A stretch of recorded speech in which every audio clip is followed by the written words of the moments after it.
at the moment not doing a lot of travel due to family, so he's been stuck sort of around this area coming from Canberra. It's only a few hours travel.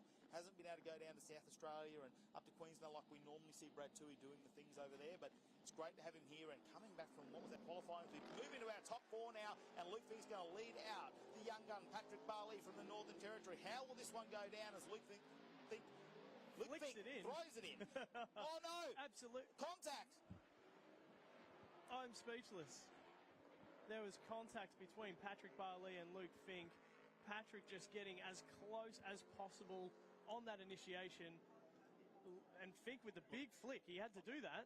Let's have a look here at the High Octane Racing Action Replay, and I think this is the difference in experience between Patrick Barley and Luke Fink, is as they come in, and Patrick Barley's done everything he needs to do here. The only way you can take it to Luke Fink is to really close that gap down and say, have a look, contact made. Now, Patrick Barley pulls the car back, tries to straighten out and really needs to get back on the gas, whereas Luke Fink, mate, I've been here 100 times before. You know, contact is contact, keep going. Yeah, absolutely. It did seem like there was a bit of a handbrake grab in that initiation after the initial setup and then the switchback. The judges did say they wanted power and flick to power rather than a handbrake and a slowdown at that point. That may be something to discuss. Well, the replay's coming up again, and that normally means that judges are asking for it in the background. So the High Octane Racing Action Replay here. Let's look closely. Was expecting a quick flick and flat on the gas. And, yeah, the Skyline's just slowed down just a little bit. Here we go. Head Judge Stewie Bryan. We're going to head down to him now and maybe get an explanation on what happened there.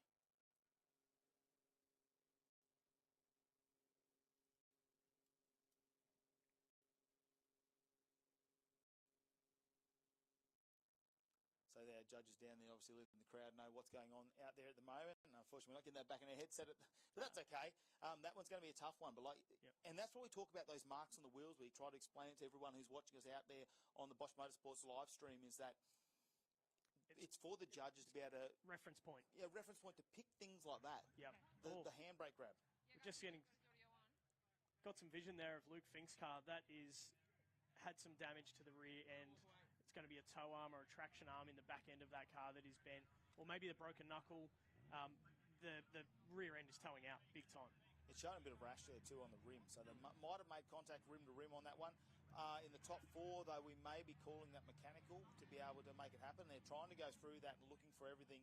And look, it's got to the competitive end of this competition, really. Like in the top 32, you go out on an unfortunate incident. Everyone plays nice. Everyone's, I came to World Time Attack, it's fantastic. But when you get to the top 4, all of a sudden you think, mate, I could be on the podium here. This is one of the biggest drift events of the year. We might head down to the judges very quickly to get an explanation on this one.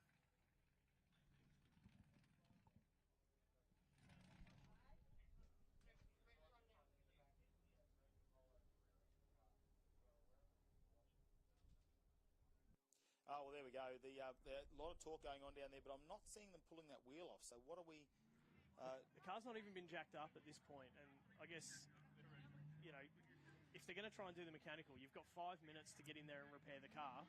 Well, I'm looking at the time. We go time certain, and we are actually meant to be out of here very shortly. We are running a little bit behind schedule, so it may be that we can't call a 5 minute. If it's not a quick fix, throw some fuel in, put some air in a tyre, maybe we aren't going to be able to call it. And Brad Toohey is scrubbing the tyres for our next battle down between him and Matt Harvey, though. So we'll wait to unfold what happens with Patrick Barley. We know we've got Courtney down there on the ground, so we'll wait because could it be the young one from NT?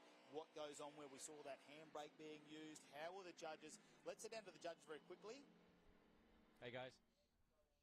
What's going on, guys? Like, what do we see there? Basically, his entry was, good, a little bit off the line. But the problem is he pulled the handbrake a little bit just before he switched, and that allowed...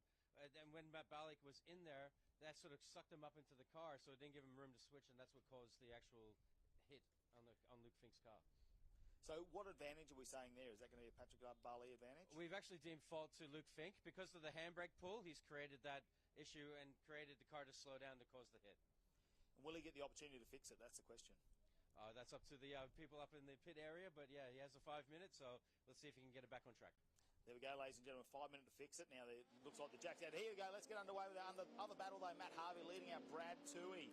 And how is this one going to go down? Matt Harvey seems to have shaken the nerves off a World Time Attack, and the Kumho tyres S13 throws it down. And look at the line. Toohey closing the proximity up now. Brad absolutely closing up on him, doing an incredible job, and sitting right right in the perfect spot where you can get a good vision of the car in front, allowing him to just, keep closing the door. Look, I think the laps he did last weekend here in the rain has probably helped him out. They were on the North Circuit here. If we check out, look at Matt Harvey there.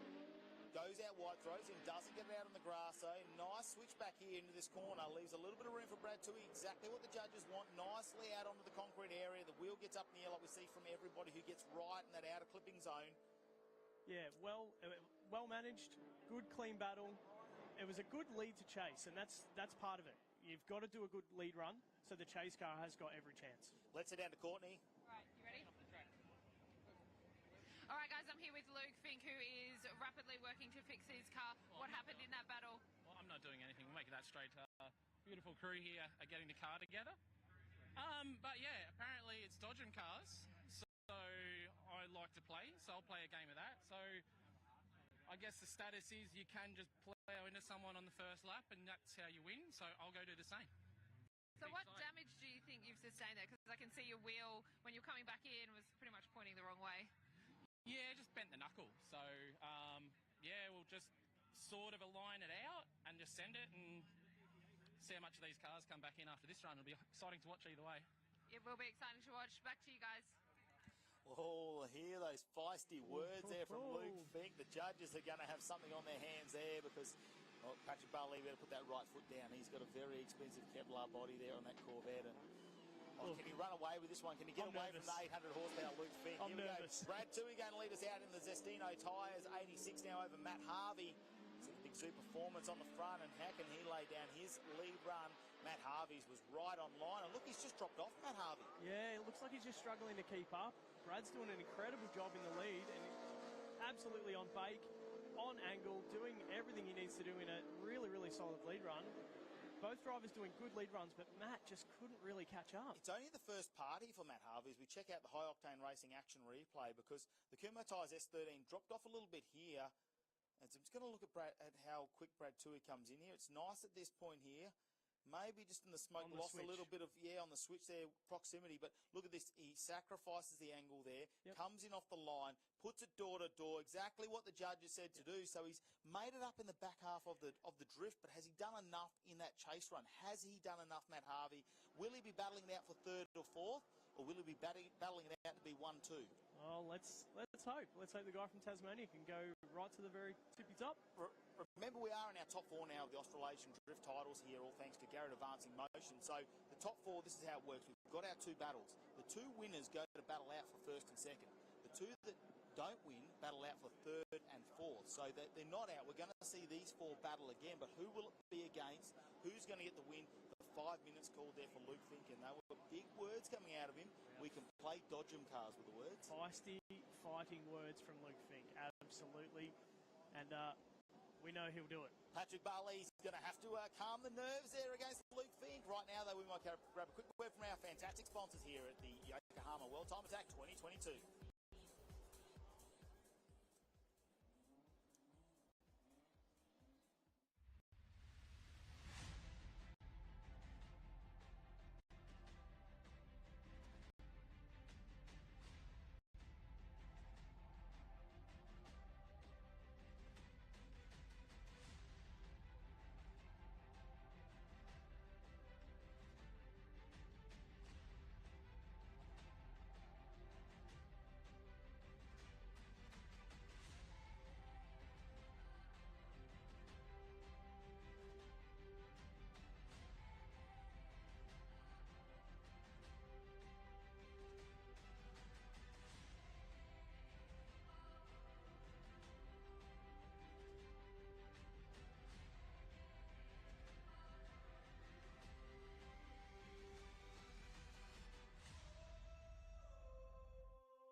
I'm Fraser Ross, driver number 59, McLaren 728 GT3.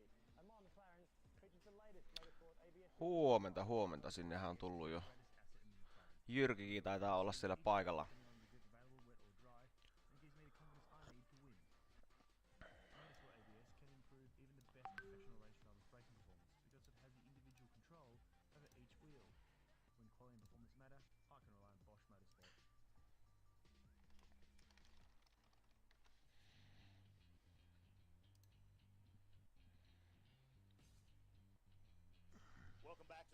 Australasian Drift titles here at the 2022 World Time Attack Challenge, Sydney Motorsport Park, and the weather is cooling down a bit. The breeze is out. Eetulle kanssa huomenta sinne.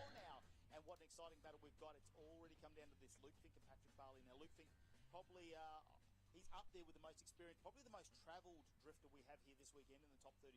Now, he took on Patrick Barley. He's probably very inexperienced when it comes to drifting. He's been doing the national series around. He's done a lot, I suppose, in the Northern Territory. Munat palaa pannulle kohta. He's got a very well-built car, and they have made contact very controversially there. And the judges have decided that that was Luke Fink's fault with a bit of handbrake there coming into the first corner. Look, it was nerve-wracking. Luke Fink is such a fierce competitor, and we've seen Patrick Barley absolutely take it to the rest of the crowd today.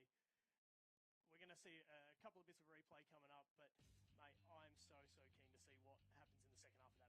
Well, this was the other battle we had, though, in our top four, and it was Matt Harvey and Brad Toohey. And Harvey laid down what was an immaculate lead run there in the Kumho's tyres S13, but Brad Toohey just got on the door at that point there, sacrificed a little bit of angle and tried to stay side by side, which he does do there in the Zestino tyres 86. And that was a nice chase run there from Brad Toohey. And this is what we're trying to dissect now, is looking at the chase runs, because Brad Toohey came out and did a fantastic lead run as well. Absolutely. Both of the lead runs were great. It's about watching the chase runs and seeing maybe some of the errors that you can see in the chase. That's what the judges will be looking for. And you see there, he opens up a big gap on Matt Harvey, and Harvey does everything he can to close that down, gets door-to-door within the final minute, but it could just be that tiny little bit of the drift there where he just fell off the back of Brad Toohey. That could be the difference between winning and losing that battle. We'll have to find out. Remembering, these are our top four, so they're not going anywhere. It just depends who's going to battle out for first and second and who's battling out for third and fourth, but we've still got the highly anticipated Luke Fink, Patrick Barley showdown, where Patrick Barley will now get the opportunity to lead. And what will Luke Fink do? He did talk Dodgem cars. Oh, absolutely. And Luke's not a kind of guy that would be all talk. So let's just see what happens. I think it'll be an absolutely incredible battle. Olisiko äänet nyt Bumpers off paremmin? now. He had the back bar off after that contact. Now, they had a bent knuckle on the rear. They've managed to straighten that out, but they're not going to get a chance to change it. So they are just going to make adjustments with that, see how it goes. It could have lost a little bit of strength, and that's where we could see some of the issues when he comes in to that first corner. Yeah, well, that's it. Once you've got a small mechanical issue, you can do your best to patch it. Hopefully we can get through. There's a lot of load on the outside wheel. Joo, otetaan noita ääniä sitten tosiaan tällä tyylillä hiljemmalle jossain vaiheessa, kunhan tulee tuota selostusta enemmän viimeistään sitten Jyrkin kanssa, mutta voidaan pitää nyt tosiaan tuossa kovemmalla, niin kuulee. I have no doubt Luke Fink can drive around all that. There is no doubt at all that he can drive around the issue on the back. But what is he going to do about Patrick Barley? Will it sacrifice some grip there? Because Barley, oh look, he's not even going to pull up alongside of him now. The nerves there, remembering he's young, I think he's about 20, 21, Patrick Barley. He's not that old. He's been going around doing the circuit, but of course the last couple of years with everything that's happened, he hasn't been able to keep that momentum of gaining that experience, though he has had podium in the High-Tech Oils Drift Series as well. So he can make it there. He's got a fantastically built car there, and I'll tell you what, the Mule Motorsports do a lot behind the scenes with Alan Barley, his dad as well, to make that car happen. But we've got some issues here for Luke Fink, and they're going to have to give it a push. Is it stalled maybe, or do we have an issue? Bit of people power action down on the start line. He's still putting the gloves on. He wants to take this into battle. Oh, Mate, don't take he's bringing a knife to a gunfight here, but I'll tell you what, he's definitely going to have a go, and yes, that's what it is. He stalled the car, and it looks like it's got a battery issue. He's not going to, he wants this. Absolutely. He wants to do a bit of redemption here. I don't know what sort of redemption we're going to get. Oh, edge of your seat viewing here. I hope you're on the Bosch Motorsports live stream. If you're watching, if you're here at the venue, you need to be down there at the first corner. Here we go. We go away with this one. Another issue there. It stopped again. Patrick Barley drives away. Oh, this might be. Oh, the arms go up. We're not going to see the showdown. Barley there. Oh, look at the front wheels. Is that him with steering input? Has he got a couple of issues as well? No, that's that Speedway steering column and steering lock. It's such a twitchy little car. Really challenging one to follow when you're trying to look at the front wheels. But Luke Fink didn't take off. For the first time ever, looks like we're going to have a Northern Territorian be on the podium at World Time Attack in the Australasian Drift titles here in 2022 at Sydney Motorsport Park. You know, the Territorians at home, the guys from the top end drift association. Käsittämätöntä. Nissani jäi viivalla ja vanha jenkki lähti liikkeelle. That was going to be intense. I could feel it building, and it just, Oh, look, it didn't live up to it, but Patrick Barley's going to have to do something. I'm going to wait to see who's going to battle out for 1 and 2 as I refresh the battle tree here. I want to hold my breath. I don't know what to do. I'm very excited here in the commentary box, and you're right, I don't know what to do. Matt Harvey, Brad Toohey, that was another insane battle, and if they're lining him up again, we're going to have to find out off Courtney and our judges, but do we have a one more time? Is that what I'm asking? Oh, here we go. We're getting news on the radio here. We've called it one more time. One more time. And we did say, how do you dissect those chase runs between the two? That was so close. Both drivers had errors in the chase. There was a gap opened up in the middle of the lap. So too hard to call. Let's send him again. Look, you look at this two ways. I mean, if you bow out of this one here, if you don't win this battle now, because we can't keep doing one more time, they're going to have to make a decision very quickly out of these ones between Matt Harvey and Brad Toohey. I mean, I think Brad Toohey's going to be so happy coming back from 27th in qualifying, making the top 4. He's going to be happy. But you've got a very feisty Luke Fink who's having some issues with the car, and look, he's got nothing to lose. He'll bend it, break it. Look, he'll go out there and absolutely push that car to its limit. So you've got a feisty Luke Fink going to be battling out for 3rd and 4th will be my anticipation there with him not making it out. We will confirm that, but who wants to stop? Who wants to go into that? Mate, it's all happening. It is absolutely all happening. Here we go. Matt Harvey, and it's almost a replay so far of what we saw him on this first battle the two had. Good takeoff, good initiation. Brad Toohey's much closer on this chase run this time around. Much closer. Right. Oi, kyllä vetää nätisti vierekkäin. Siinä vähän toinen jäi. The judges are clapping there having a great time. Mut joo, taisi olla jo arvostelulinja yli. You know, so close to battle it out, and exactly what they were looking for. Now Harvey gives him a killer lead run on this one there. He leaves that gap from Brad Toohey and doesn't let him have any gap there, Brad Toohey. This time he goes, you know what, I'm getting on the door, I'm getting on it early, and watch this. Cuts the line a little bit, shallow there through the big corner, but look at the proximity all the way through this massive left-hander. Absolutely. Textbook drifting at the top level of this event. That's where we want to see, and when the judges are sitting there clapping. No niin, Jyrkille on tosiaan pitkä lista hoidettu sitten kysymyksiä, tiukkoja kysymyksiä, niin jos on muillakin tosiaan noita kysymyksiä, niin pistäkää tuohon kommenttikenttään tai vaikka sinne mun Instaan, niin sieltä voi laittaa kysymyksiä, niin kysytään Jyrkiltä iltapäivällä tiukkoja kysymyksiä sitten. Tekniikkaan liittyen ainakin, ja no mielipiteitähän siltä voi ainakin kysyä, jos ei halua mitään tekniikkakysyreitä kysyä, mutta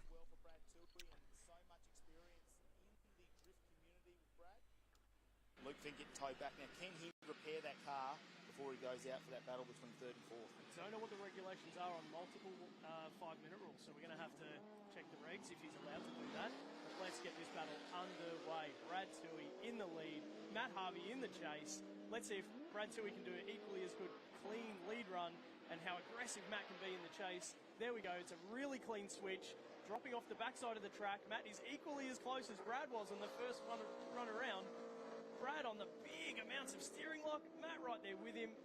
Again, awesome run from both these drivers. How good was that? That is one of those battles that you can't be upset if you don't win. Because they were side by side, it didn't matter who was leading, who was chasing. Look at this. Brad Toohey comes in, he's not even put off by Matt Harvey, just puts the nose in there, he's doing everything he can. He stays a little bit closer here, I think Matt Harvey possibly. We're going to have to really dissect that down, but look at this. It's neck and neck, I think, with the chase runs between both drivers. Yeah, how good was the launch over the ripple strip in that chase? That is such an awesome feeling at this track as a driver. You're just going full noise, you're dropping over the back of the circuit, and that launch, and you're just so close, mate. Great drifting. I don't know how the judges are going to pull that one apart. Like you say, you start up here with, I think, both those drivers. You start looking for the tiny little errors there and start deducting them down. And the hand is on the head again. Stewie Bryan, our lead judge there, just looking a little bit tense, I suppose, at this point. They're going to have to make a decision. There's only so many reruns we can have. We are on time limits here at World Time Attack, of course, for the Australasian drift titles here, all thanks to Garrett Advancing Motion. So a lot going on to be dissected between the judges there. They're only going to have a certain amount of time to do it as well. Will Luke Fink get back out there? I'm assuming we're going to see a Patrick Barley go through as we sort of refresh what the judges are thinking here. And it looks like Patrick Barley, like we said, would go through on that one. Obviously, when we saw Luke Fink with some issues there, so Patrick Barley, you think we'll go through to that one. It's, look, intense there between Matt Harvey, though, and Brad Toohey. Absolutely amazing driving. both world class. You know, those 2 laps around, correct lines, close proximity, all the tyre smoke in the world. I hope you guys are having a great time watching because we are too. Oh, mate, I'm on the edge of my seat. Those 2, I mean, that could have been the final for me, really. That could have been the final, but it's not. It's the top 4. That was the battle to see who's going to go into the battle for 1 and 2 and who's going to go into 3 and 4. Now, they've had a rerun already. Will they let them go again? I mean, we are running out of time here, although we do have Luke Fink, who has to do some repairs here as we check out a bit of a battle tree going on at the moment. So we bring that up on our screen and look at this. The final is going to be between Patrick Barley and Brad Toohey goes through over Matt Harvey. Yeah, well done. I'm not going to say it's an upset. Both drivers well earned that position. But Brad Huomenta. Onko teille tuttuja nämä nimet tässä driftissä? Itse jonkun verran driftiä tulee seurattua, mutta nämä ei ole mulle tuttuja.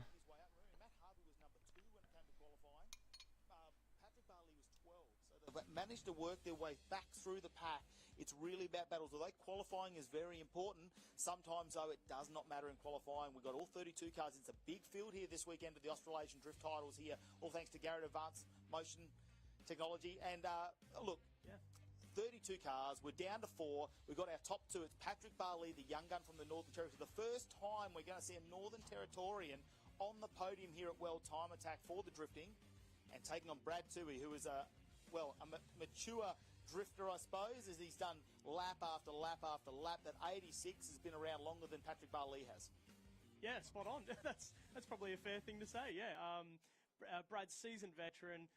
So cool to see Patrick being able to take him down in such a unique car as well, and their team is bringing a whole new flair to drifting in this country, which is just totally great. Bringing that speedway knowledge and technology. Joo, mulla on vähän samaa kyllä, että no tietysti suomalaiset tietää ja sitten varmaan noita maailman huippuja jotain, mutta ei ole ehkä semmoista yleistietämystä niistä niinku muiden sarjan kuskeista juurikaan.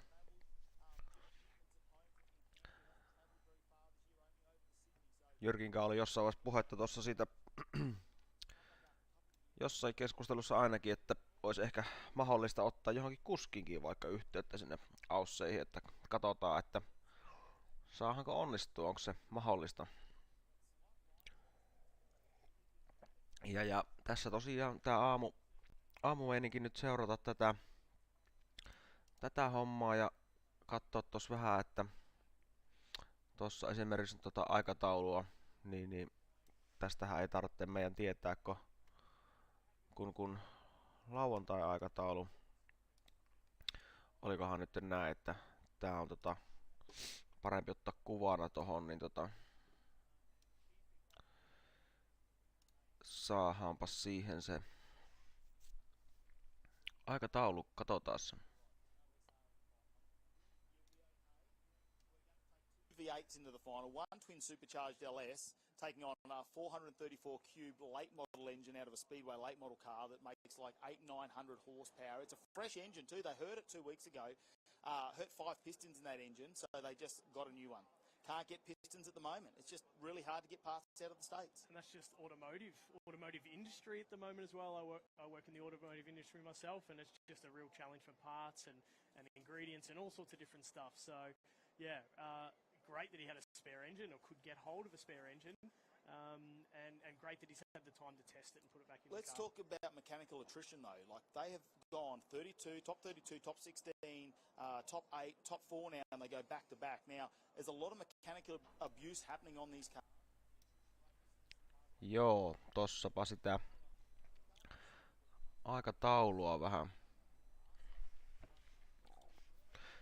Joo, eli mulla on nyt sellainen käsitys. Lasketaan nyt, onks meillä top 4 nyt.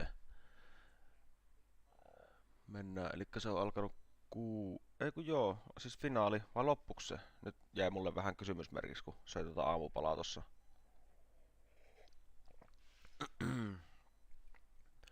Mutta onkohan tää jopa vähän myöhässä tää aikataulu? 6:30 olisi minun mielestä pitänyt alkaa toi pitwalki. Mutta katsotaan, se on varmaan mielenkiintoinen, päästään näkemään vähän varikon varteen. Onks kellään tietoa muuten pääseekö tonne varikolle niinku itse tuolla tapahtumassa, jos on paikan päällä, niin vai pitääkö siihen olla joku vippi super hyperlippu, että sinne pääsee? Vai minkälainen juttu se oikein on?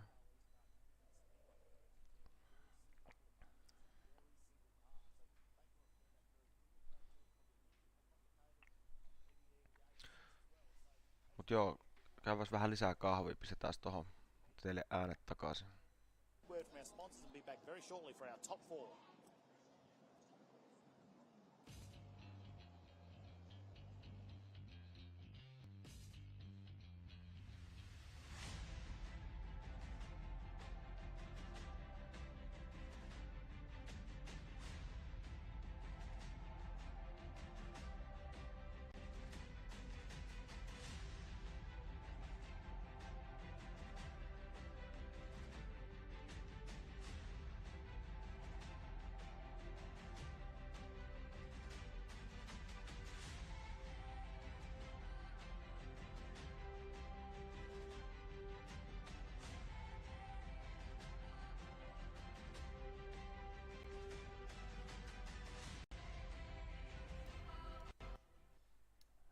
No nythän siellä on jotain joutavia mainoksia taas.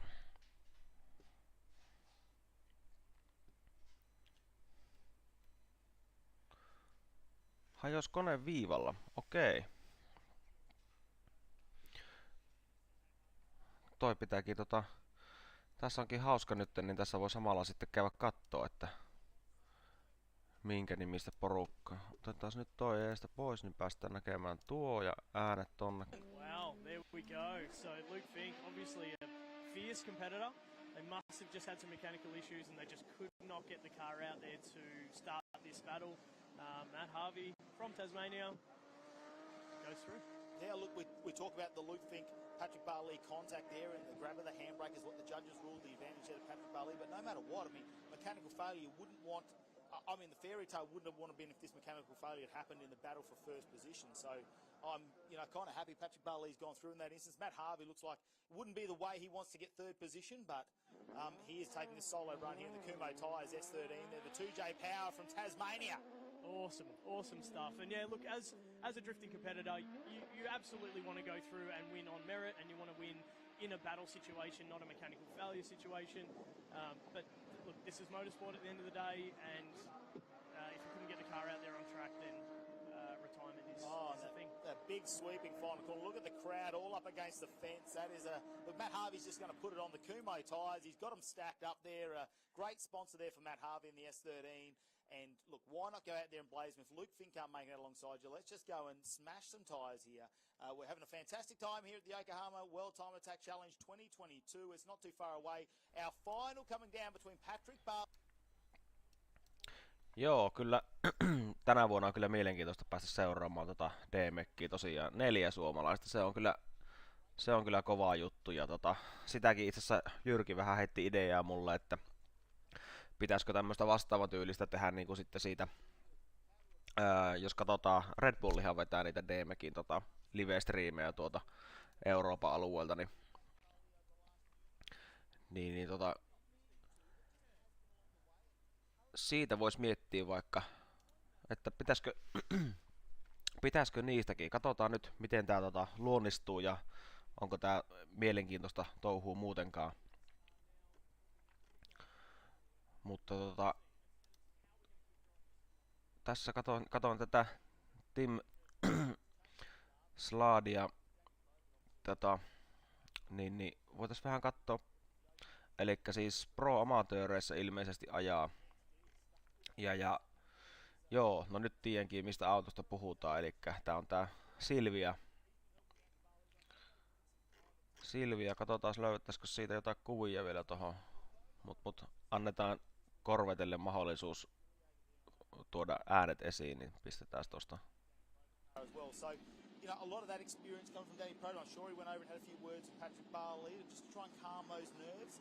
Because Brad too. Here we go, the showdown between 1 and 2. Who's going to be the winner here of the Australasian Drift titles in 2022 at World Time Attack Challenge? Patrick Barley leads out in the C6 Corvette. Brad Toohey trying to keep that proximity close. And Ken Barley throws it down. No. Oh, spins it out. Oh, no. Oh, look at the Oho, nyt vedettiin kyllä aika rajuut sieltä. Siellä on kumpikin nyt solmussa, vissi ajokuntoisia vielä, mutta aika jännä. Katsotaan varmaan näytetään uusinta, että mitä siinä niinku oikein tapahtui tossa. He's thrown the car in as hard as he can. And there might be some front suspension damage there as well, because there's something under the car. I mean, has the steering going? Might just be checking that one, the Kevlar body. I tell you what, Dad'll be in the background saying, don't wreck too much of the Kevlar bodies. We check out the high octane. No niin, katsotaan mitä siinä tapahtui. Joo, mitä se selitti? Onko hiilikuitukoppa tuossa korissa vielä? Tai korveten kopassa. Siinä menee niinku oikein nätisti. Ja sit tapahtuu jotain todella. Olisikohan jotain odottamatontakin, koska se pyörähti kyllä niin äkkiä, että mitä tuossa niinku pääsi tapahtuu. Itse en kyllä keksi yhtään, että mitä tuossa niinku tapahtui, mutta aika hurja. Joo, no, hyvä. Jatketaan kattomista. Get back out, are we gonna get that advantage there? Are we gonna say because he's caused that contact is a huge advantage to Tui? As long as Tui can go and put a run together, we pretty much already have a winner out of these two. Wow, so tense for the final. And again, like we were just saying before, we never want to see a mechanical issue causing the results, but a big over-rotation by Pat. It was just maybe a bit of nerves, maybe a bit of just going too hard too soon, and he's just over-rotated the car. Look, it's a big moment there for the young gun there from Patrick Barley. I mean, you think about this. Where in Australia at the moment do we get a 32-car field of pro drifters there? As we look down pit lane, the pit walk here at the Yokohama 2022 World Time Attack Challenge, and the opportunity to get out there and walk down all the cars with their bonnets up. It's fantastic for the crowd to be part of this unique event where we just get so many different styles of automotive greatness, I suppose, accumulated in one area as we check out the high octane racing action replay once again. And Patrick Barley doing everything he can to try and maximise the speed into this first corner. And look, Brad would know that Pat has been moving. He's been very, very quick. So Brad was right there with him. He's getting more and more confident being so close. And unfortunately, just nowhere to go. I did see Patrick Barley in the back. Ihan niinku tossa olisi mennyt niinku takapyörä lukkoon tai jotain. Mitä ihmettä tossa niinku.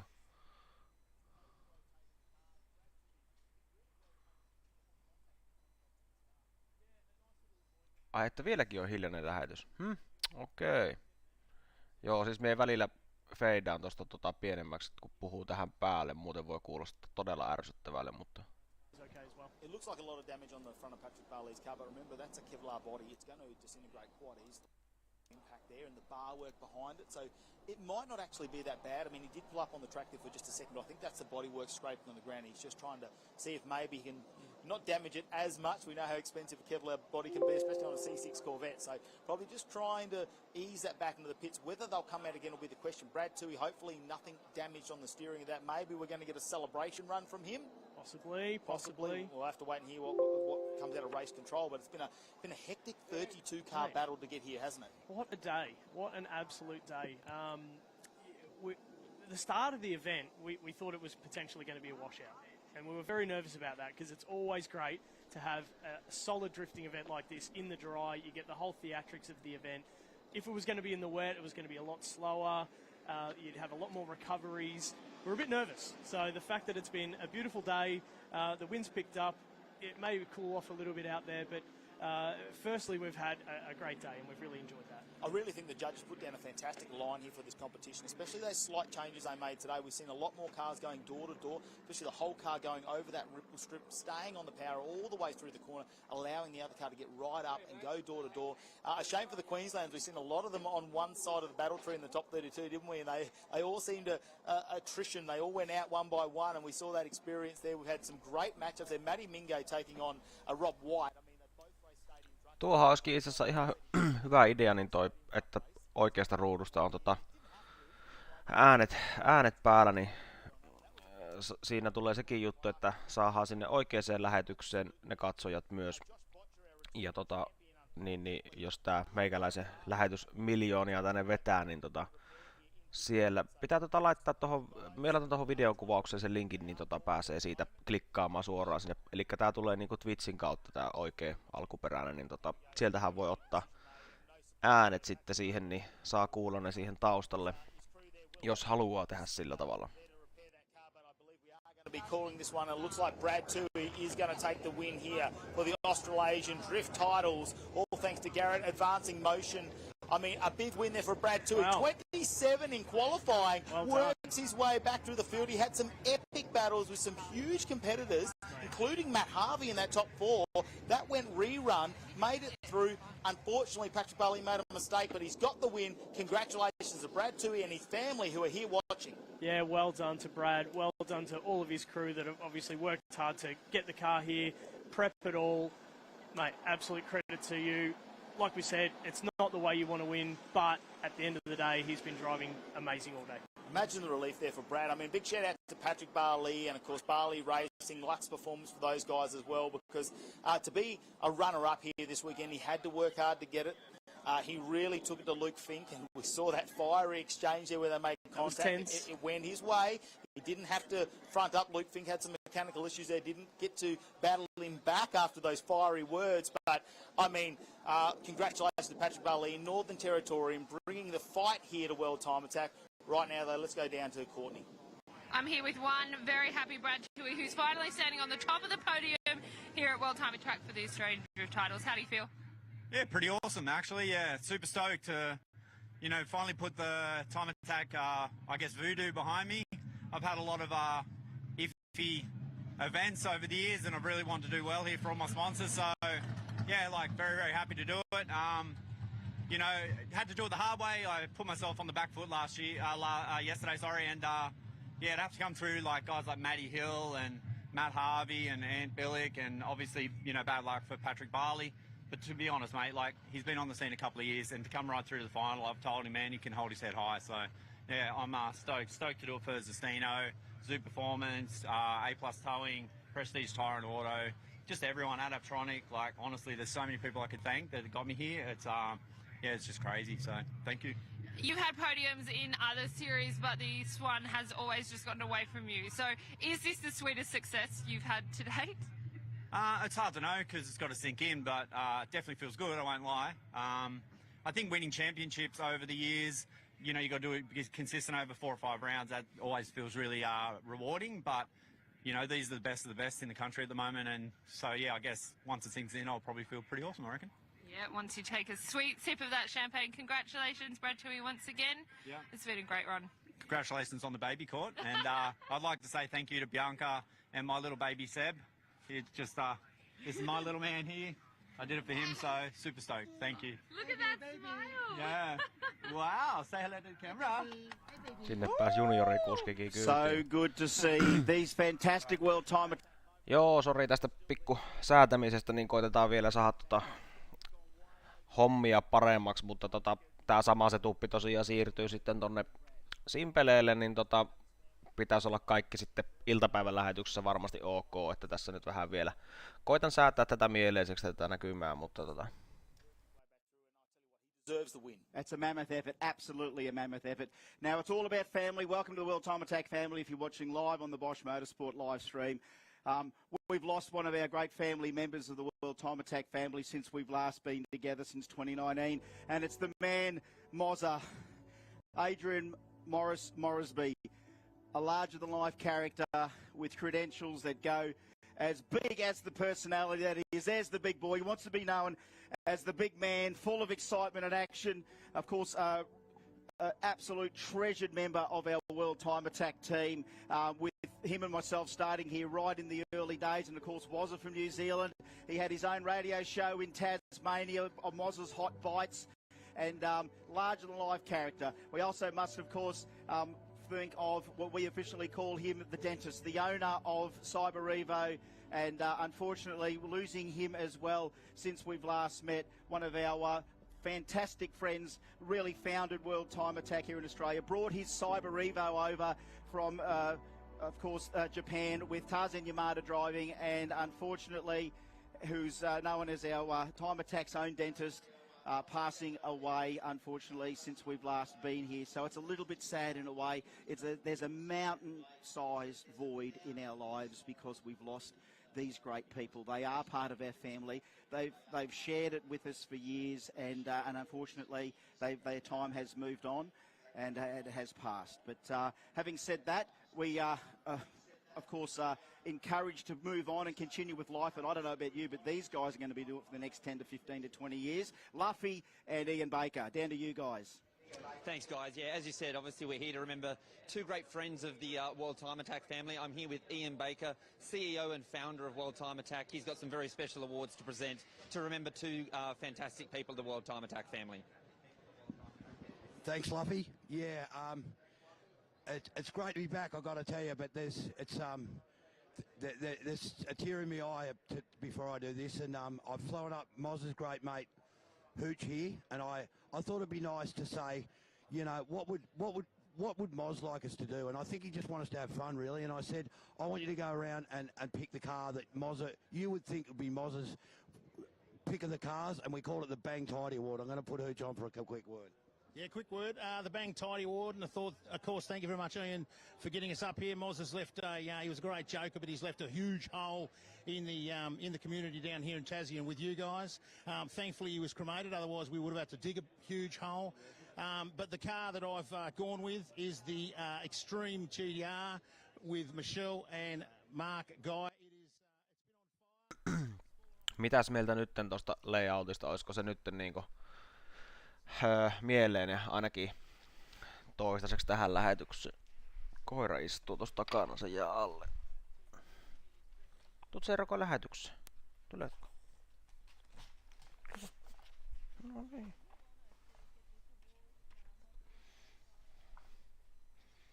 Vilkutahan tuonne kaikille. Terve. Joo.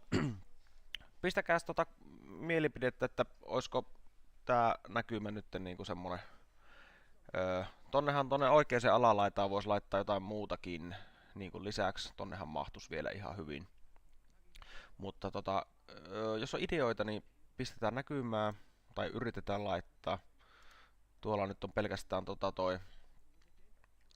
pelkästään toi seuraajamäärä tällä hetkellä, että paljon tässä livessä tällä hetkellä porukkaa, toihan voidaan siirtää minne vaan tosta pois tuolta nurkasta, niin siihen kun keksitään jotain järkevää. Periaatteessa tuo chattiboksi, jos osaisi säätää semmoiseksi niinku vaakatasoiseksi jotenkin, en tiedä saisiko sitä jotenkin fiksusti, mutta nythän tässä päästiin vihdoinkin tonne varikosuuntaan. Näyttäisi olevan jengiä aika paljon siellä. Pistetään äänet ja katsotaan mitä siellä tapahtuu. Pick it up with the boss, Costa. This is the OG of Time Attack Award in memory of Takizawa-san. And there's no more OG than you, brother. Thank you. Thank you very much.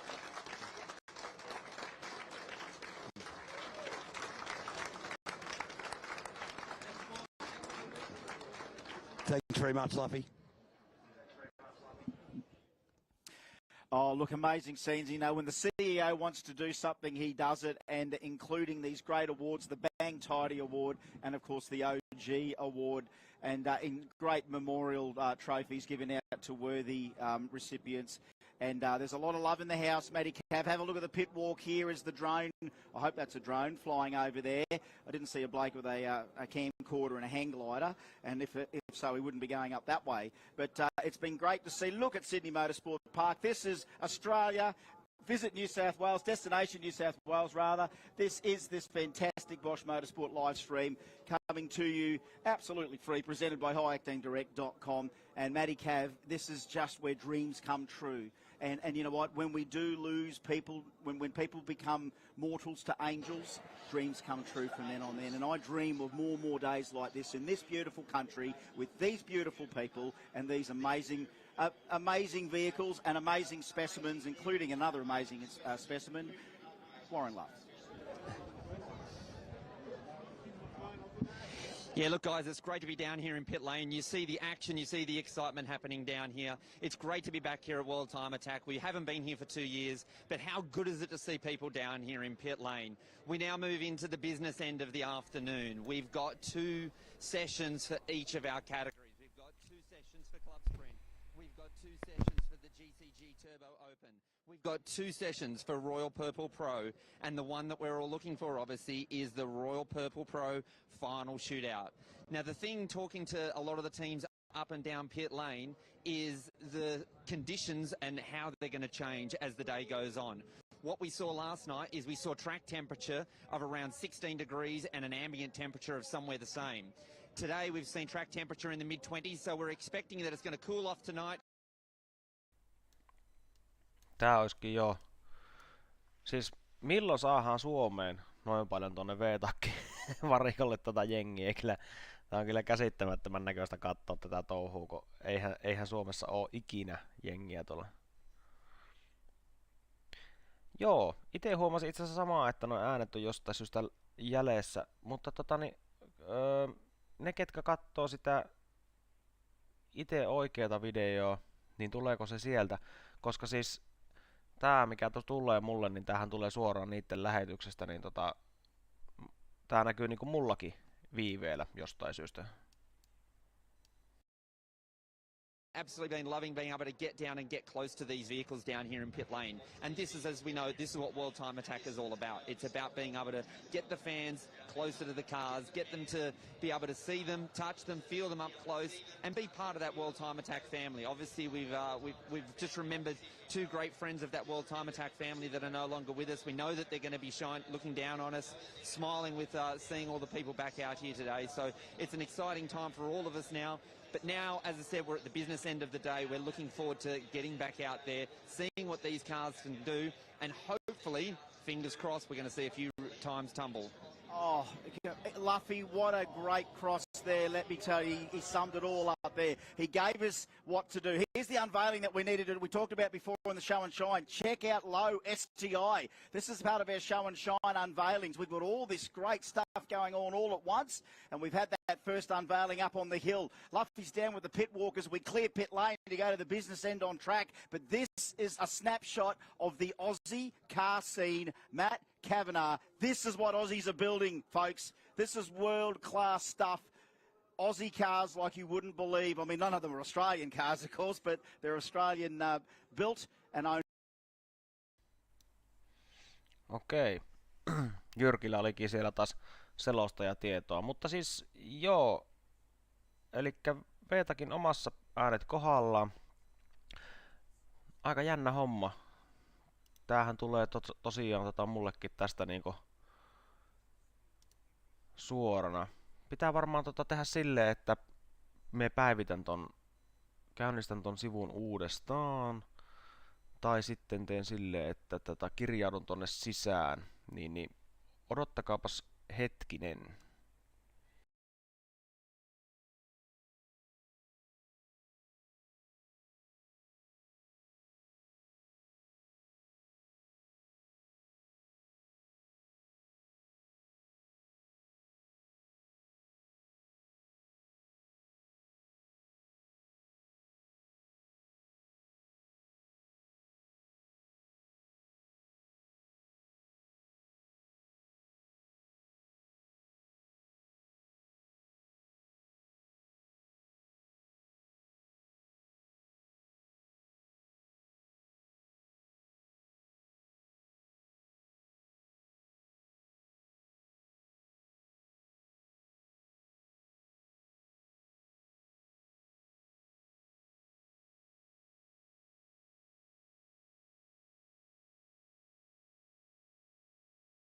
Joo, kirjauduin tuonne Twitchiin ja katsotaan, käynnistelen ton uudestaan tosta ton striimin tohon, niin odotellaan tosta noita mainoksia minuutin, no ei nyt ihan minuuttia ehkä, mutta ihan jonkun verran. Tässä hienosti Gigantin mainosta pyörii tällä hetkellä ja no niin, saadaan takaisin liveä tosta käyttöön.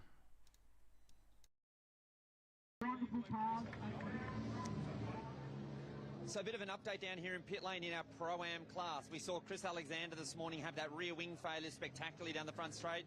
Well, we've just seen a marriage proposal over there. Well, we've got another marriage down here of some sorts, because if you look to the back of the car, it says it's hammer time.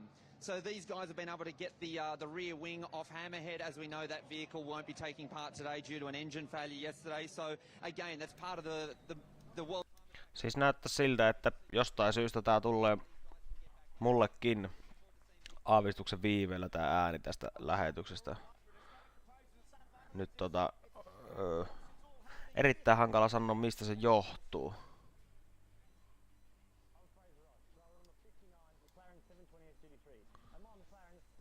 Menisikö tommonen McLaren? Olisiko tommosella mukava kurvoilla? Ai jestas, kyllä vois antaa munuaiset tommosella pääsis ajamaan. No en tiedä ehkä. Ei varmaan kovin kaukana ehkä ois. Bosch Motorsport.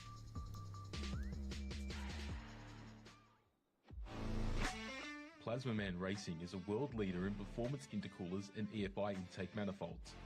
For over 25 years, we've been at the forefront of performance turbocharged induction technology. When you go with Plasmaman, you go with proven, tried and tested technology, a combined experience of over 100 years in the performance racing industry, and a product renowned for its quality, appearance and Mitä sä oot, Jyrki, mieltä? Onko meillä ehkä mahdollisuutta ottaa yhteys tonne Ausseihin tänään? Onko koetko, että olisi järkevää kokeilla sellaista? Se olisi ainakin aika mielenkiintoinen, jos sieltä saisi.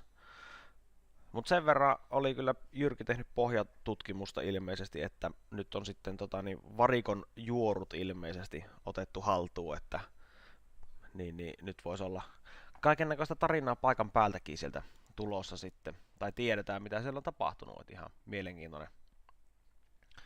mielenkiintoinen homma. Oho, mikäs siellä oli?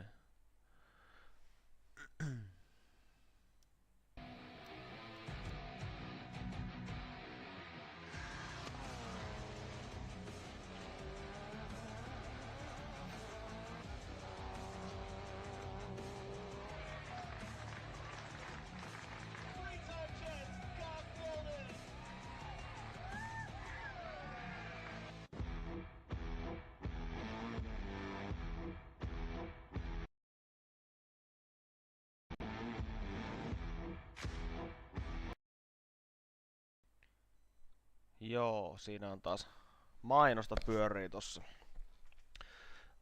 Mutta onks jengi seurannut oikeata lähetystä jo niinku yöllä? En tiedä, sehän vissiin alkoi joskus puolen yön jälkeen vissiin meidän aikaa. Niin sehän on pyörinyt siellä aika pitkään. Mikä tää on? Niin, täällä on joku välishow.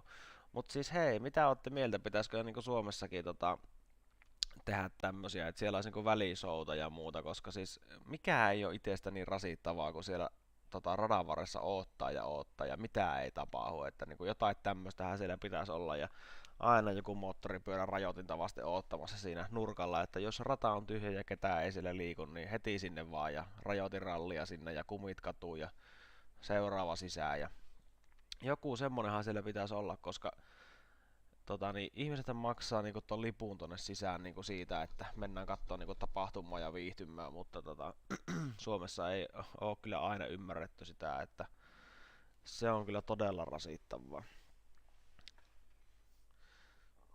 Tai sit siinä pitäisi olla joku semmonen kaljateltta tai joku muu vastaava, mistä saa niinku virvokkeita ja viihdykettä ja niin heti, että jos semmoset varttitunnin 20 minuuttia, niin tyhjänpäiväiset aikataulut tai semmoset tyhjiä täynnä olevat aikataulut, niin ne on kyllä todella rasittavia ainakin katsojille, että onhan siinä tietysti aina se vaihtoehto, että käy vähän vessassa ja noin poispäin, mutta ei niitä kyllä jaksa, jos niitä on vaikka 6 kappaletta päivän aikana, niin se kyllä käy ainakin semmoiselle perheelliselle katsojalle niin kyllä todella pitkä se aika siinä, että siihen pitäisi varmaan Suomessa vähän panostaa ja keskittyä siihen hommaan.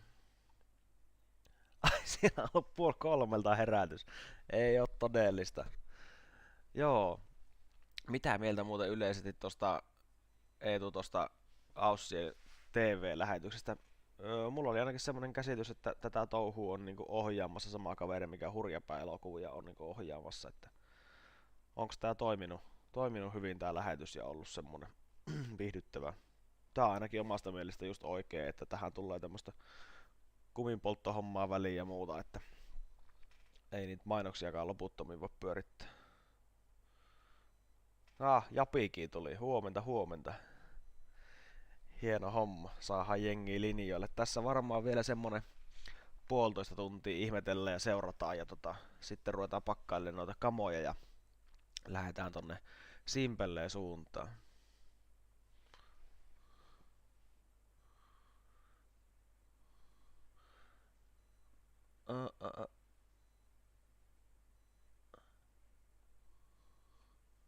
Okei, eli onko mulla täällä joku pikku viive käytössä? Katsotaas.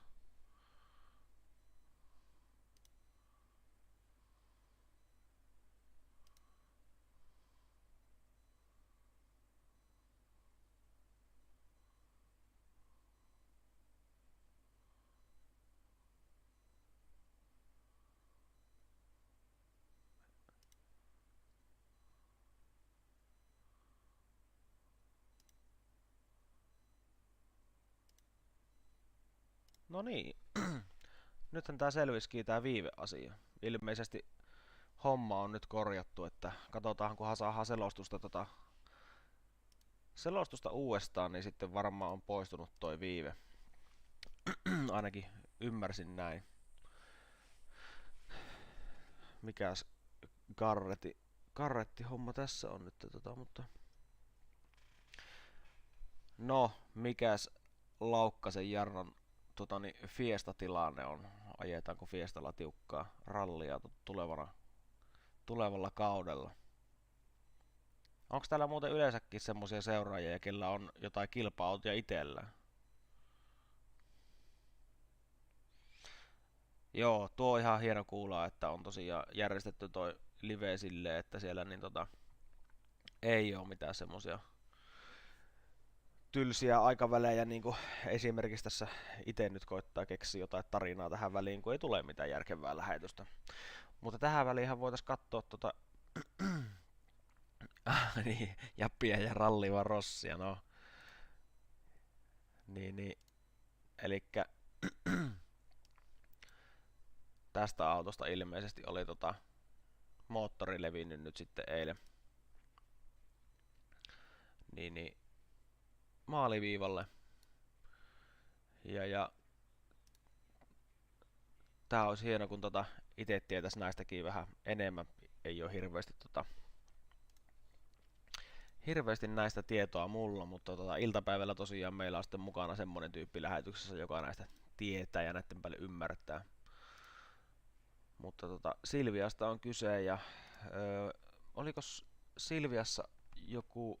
Oliko näin, että pilletti SR-moottori? Muistanko oikein?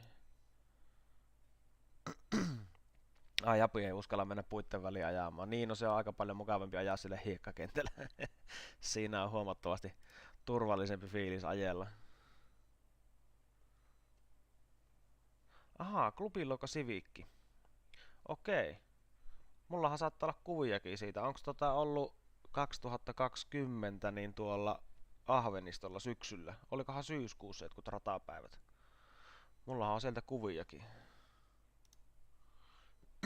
Katsotaan mitä kaikkea täältä löytyy. Jostain itse asiassa katoinkin tuossa vasta niitä kuvia, kun muistelin, että se keli oli silloin illalla todella nätti. Ja meinasin tehdä tämän videon niinku kuvaukseen siitä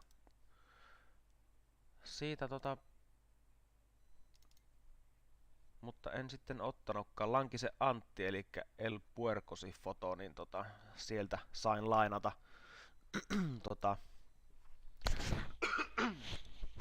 kuvaa tohon videon pääkuvaan. Niin okei, eli Skylineille joo, tänään, okei. Eilenhän ei tosiaan tullut vissiin mitään live-lähetyksiä, mutta sieltä vissiin jotain infoa tulikin sitten. Mitäs kaikkia kuvia mulla täällä on?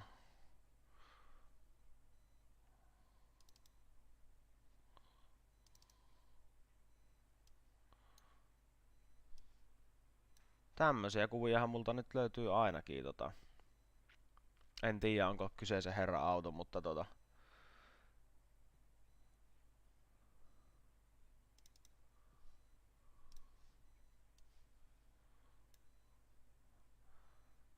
Tämmöisiä löytyy ainakin siinä Astikaisen Markon auto. Tässähän voitaisiin vaikka katsoa pikkusen läpi kuvia, vaikka mitä tässä on niinku tullut otettua tosta vaikka kyseisestä tapahtumasta. Saisiko sinä jotenkin auki silleen, että voitaisiin selata ne tossa. Motoparkkia Botnia. Ei ole niin kaunis auto. No ei se mitään, mutta ihan mukava, että siellä on paikan päällä sellaisia, ketkä seuraa itekin, tai ajaa varsinaisesti siis oikeesti. Ite on kyllä aina haaveillut siitä, että olisi hemmetin siisti ajaa, mutta on ymmärtänyt sen todellisuuden, että mulla ei riitä rahat ja aika sellaiseen toimintaan. Siellä oli muuten vanha kunnon CRX, näitä ei kyllä ihan hirveästi radalla enää näy. Tämmösiä on 2020. En muista, että olikohan viime kesänä, tulikohan millä ratapäivillä nyt sitten käytyy, mutta kyllä ne jostain löytyy kyllä nekin, mitä on käynyt. Itse on hemmetin, tykkään niinku kuvata, tässäkin on yksi lempikuvista, mukava kuvata tälleen, että on niinku hidas sulkuaika ja kovaa vauhtia ja tosta sivuuttain vetää, niin saatan taustan tämmöiseksi blurratuksi sitten sillä. Et sitten ei tarvitse kun väri käsitellä, niin kuva on tuossakin on itse asiassa omasta mielestäni aika hienosti onnistunut kuvaa.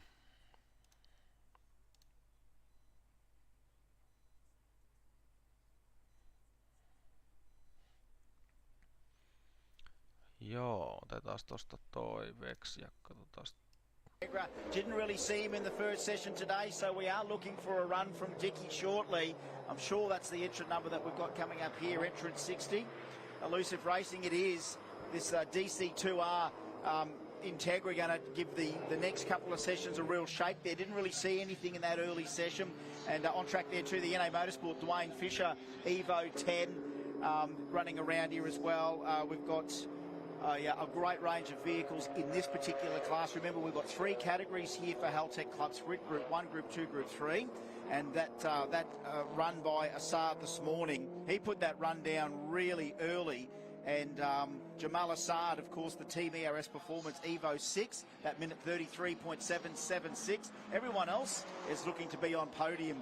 They've got it Rex car on screen now. Adam Nakarada, his first flying lap of the day was minute 45.227.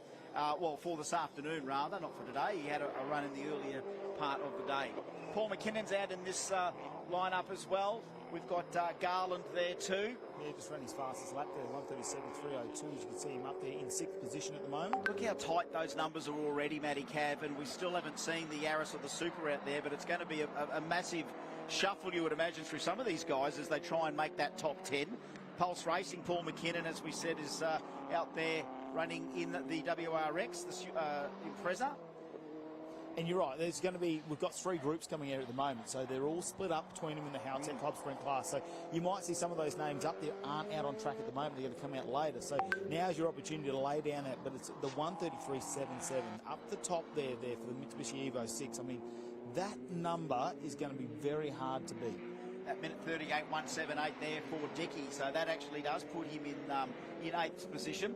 Flying down the main straight now is a hanger, and we saw him out earlier on today in his WRX. That's Edin Ahanger, the Got It Rex team, so entrant 64 and 65.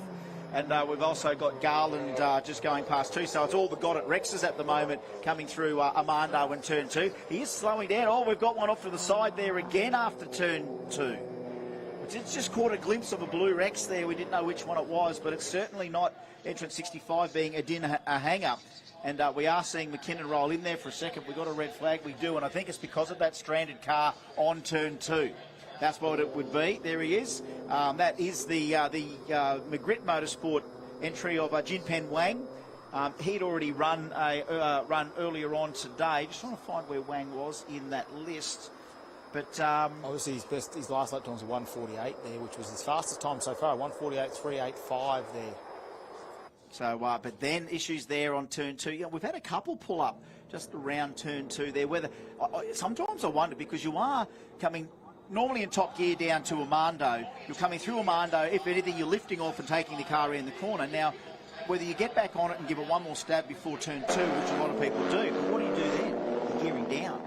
So when you come out of turn 2 and you're not doing anything, maybe we've got something in a transmission relation there when a big downshift's happening for that corner. So if something gives up, it's more likely going to be the transmission, because that's the last thing you used in the car other than your brakes. And last time I looked, you got around turn 2, so it could be something like your drive line or something like that. It's interesting. I was trying to diagnose some of the issues on cars just as they were going through. And one we were looking at last night was actually the Khadija of Bat Romano. Bat's car wasn't coming around at full noise at all. And I thought it might have been a gear selection problem, because he was taking off in the pits here to leave. It's like, geez, that's in a high gear, but we don't know how well that car's geared. It's probably very high geared. And then find out that because the car hasn't sort of run for so long, foam-filled fuel tank, what do you think happened? Oh, the foam is the old foam. The foam's gone somewhere, and it's gone where the fuel should be going, and that was a problem that I couldn't diagnose. They only found that out when they get to the pits. Sometimes when you're looking at what happens to these guys out there, you see a bit of smoke, you know they've had an issue under the bonnet. If they're pulling over with a bit of damage to them, you know that they've come a little bit to the side there, maybe onto the curb. So look at this, what do you call when you got more than one Rex together? Is that a gaggle of Rexes? It's a BMW sandwich. Is it a flock? We've got a BMW in the middle there, do we not? Yeah, you do have a BMW in the middle there. Yeah, so that's red flag at the moment, so we're just clearing this car off track. But Cole, we've got you back down in the pits there, buddy. Hey guys, I got Brett Dickey here with the Elusive team. They battled some issues earlier. They were just able to make it out for a session. Tell me a little bit about how that first session went. Yeah, not so good, man. It's I wish it was going a bit better. We're on a spare engine, so it's not really doing what we sort of want it to do at the moment. I actually really had to wheel that thing to do a 38, so those guys at the front are definitely going pretty quick. But a credit to everyone that works on this car. I think they're on about 2 hours sleep in the last 3 days, so yeah, I get the easy job. You know what it's like, man. Yeah, I know. And I know the struggle is real, and you got to give it up to the team that's putting in the effort to get you back out there. So keep fighting the good fight, Brett. Thank you. Thank you, Cole. And yeah, I love it that Cole from one racer to the other racer can just know what that's about. Your team is so important. And Cole officially is a professional race car driver as well. Of course, Life Motorsport in Utah, they actually not only have the R35, they also produce a car called the Sierra, which is like an off-road racing vehicle. So Cole's not only punting the R35 around, Circuit of Americas or Pikes Peak, he's out there driving Sierras, and if you're not, they're leasing him to guys that are racing in the series there. So you talk about Mr. Motorsport, that is a guy that lives motorsport every single day of his life. So he knows how good a team is under him, and the Life team from Utah, just one of the best group of guys I've ever met when we first came over here. And it's so good to see Cole with us. Made it down under, just like Andrew Brilliant did, and he's going to be back on shortly here as well as we get through the rest of the afternoon. So out there right now is that Supra, and I do think, was that Wong or Garland in that Supra? I'm just having a look at that, because remember, we had a Yaris and a Supra in at the pointy end. Is this the one that we've got? Because I think we've got two GR Supras in this session. That's going to be Jonathan Wong there at that station, number 67 from DNA Autosport. Yeah, so there's the Beamer that was in the sandwich there before, which was Adrian Wilson, the BMW M4 that we're seeing there. And it is entrant 67. It is Jonathan Wong in the Supra GR. So that was the one that went 37016. So there it is there, 37016. That Supra on screen is fifth in Haltech Club Sprint so far. And isn't that a tribute to, again, the Aussie teams that put together a world-provided car like the GR Yaris. I mean, it's another international language that we all speak. Everyone speaks R35, everyone speaks R33, speaks R32. Every chassis configuration we've got is a world-praised car. We respect these vehicles for what they are out of the factory, but then we do this to them. And that's what I love the best, and Baker loves this, because this is called industry. This is called the motorsport industry. Buy a car, worship the car before you do anything to it, and then build the beast you want. Australia is home of where you can build a beast. And this is a fantastic version of a Time Attack Club Sprint GR. And I challenge the rest of the world to come up with a similar Club Sprint style car in World Time Attack. And measure their performances here at Sydney Motorsport Park in the years to come, because this is the start of the new, we call it the new era. We've had that 2-year break. The industry, it's a good way to check where the industry is, Matty Cav, and it's right where we left it. If anything, it's going pretty good. Oh, I think people have had a lot of time to invest in it, haven't they? Although we haven't had the testing, it's all that behind the scenes where they're just making small improvements. Well, now they've had that time to pull things down, dissect it, look for stress fractures, all those little things that they just don't quite have time between competitions to do. Now all of a sudden it's been a chance to strip the car completely down, or build new ones like this, and this is exactly what it's about. There's a little bit of time to regroup, regather. Now remember, while some people sort of fell to the wayside during this time, there's also a lot of people out there that actually flourished through that time, and that's just unfortunately it's a pretty cruel world out there, but some people have actually flourished through this time, and you know what, if that's time, it might be time to go racing. So here they are. This could be a result of that as well. We're seeing that right throughout, you know, new names, new cars, new people, all wanting to come and have a go. And again, they've been inspired to do so. And now that they've probably flourished enough you've got to be flourishing in real life to come and do it on the track. Let me tell you. Now, we may all say that we're battlers, but when you get to this stage where you want to field a car seriously, you talk about a battle to get it to the track. A lot of these people know it. Every last cent it takes a lot of people. How's the marriage? We'll talk about that shortly. But down to Cole with another update from the pits. All right, guys, I'm here with Jimmy, the current leader of Club Straight, and let me tell you, it's a commanding lead, over 3 seconds ahead of the rest of the field. What do you think it is the success to your speed here? Mate, we just had to drive it better. But look, it's been a long time coming. We worked really hard, and I'm actually grateful that we got to this time. So, yeah, man, it's been awesome. So I got to ask, how much time's left in it? Oh, there's a bit more. It's not all there, but it's a bit more. A combination of boost and driving, or? There's still a bit more boost. Probably we'll put a new set of tyres on, maybe when the track gets better. And then, yeah, some driving. Excellent, man. And what do you think about running under the lights? Are you excited for that? I think it'll be better, and I'm excited, man. Yeah, it's running under the lights is pretty special, watching it last night. So I'm excited to see what you can do today, man. Yeah, thanks a lot, man. Thank you, World Time Attack. Cheers. Jimmy Jamal Assad, the Team ERS Performance Evo 6. I mean, that's got to be one of the stories of 2022, is this leapfrog in performance. And again, as Andrew Green's touched on before, is that in this particular category, yes, horsepower's not a problem if you want to build for horsepower. Dynamics, in other words, you know, getting the car set up right. But then it's that aero, all these little aero tweaks, they all contribute. But at the end of the day, look, one thing that Jimmy's probably hiding a little bit from is that, yes, he's a good driver, bloody good driver. But I tell you, that thing's making some horsepower. Let me tell you, if they're not sending that true Formula One style by making as much horsepower as they can, and you know, good brakes to pull it up, because remember, if you're going to make all that horsepower, you've got to pull it up, you've got to make it steer, make sure it's got a grip.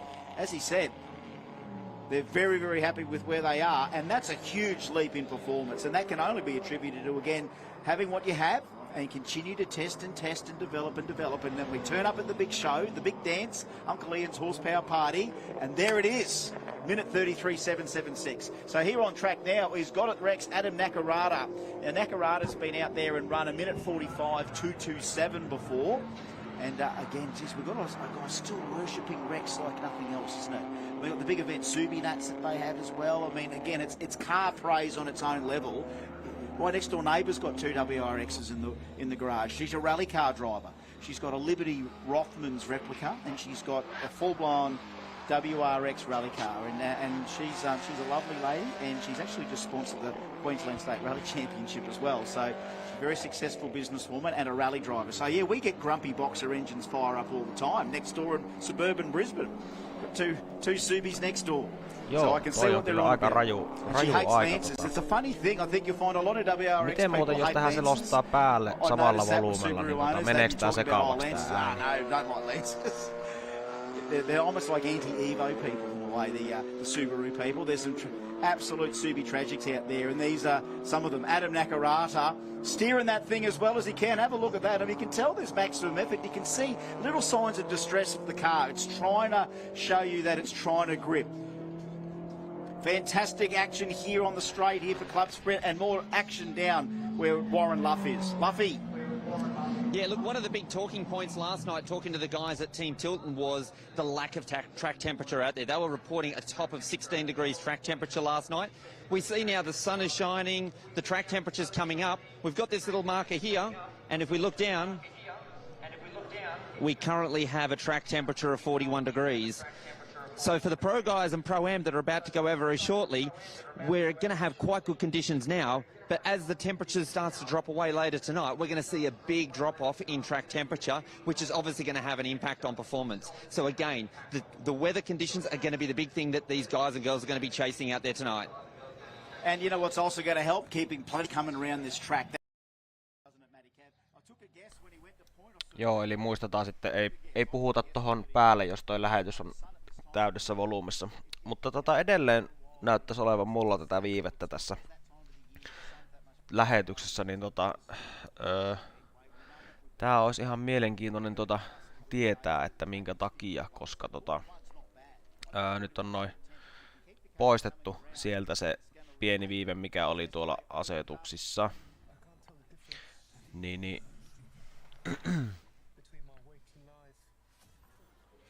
ai niin, tähän tulee välillä välimainokset, mutta ei myös siitä välitetä.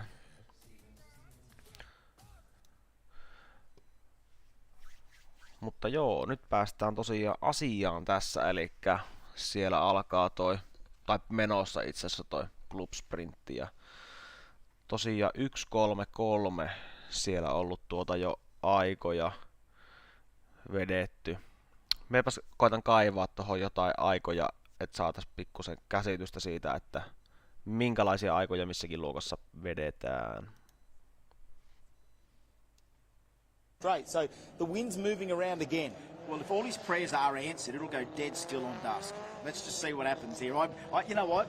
If you're going to believe in angels, I know there's a bloody big angel from Tasmania that might be able to do that. You know, if anything, if you believe in all that sort of stuff, maybe we do get a bit of help from the heavens today. Look at that. I mean, there's some amazing vehicles in these sessions. There's Ryan Marshall coming back out in the Integra. And who doesn't love a good bit of old school Integra?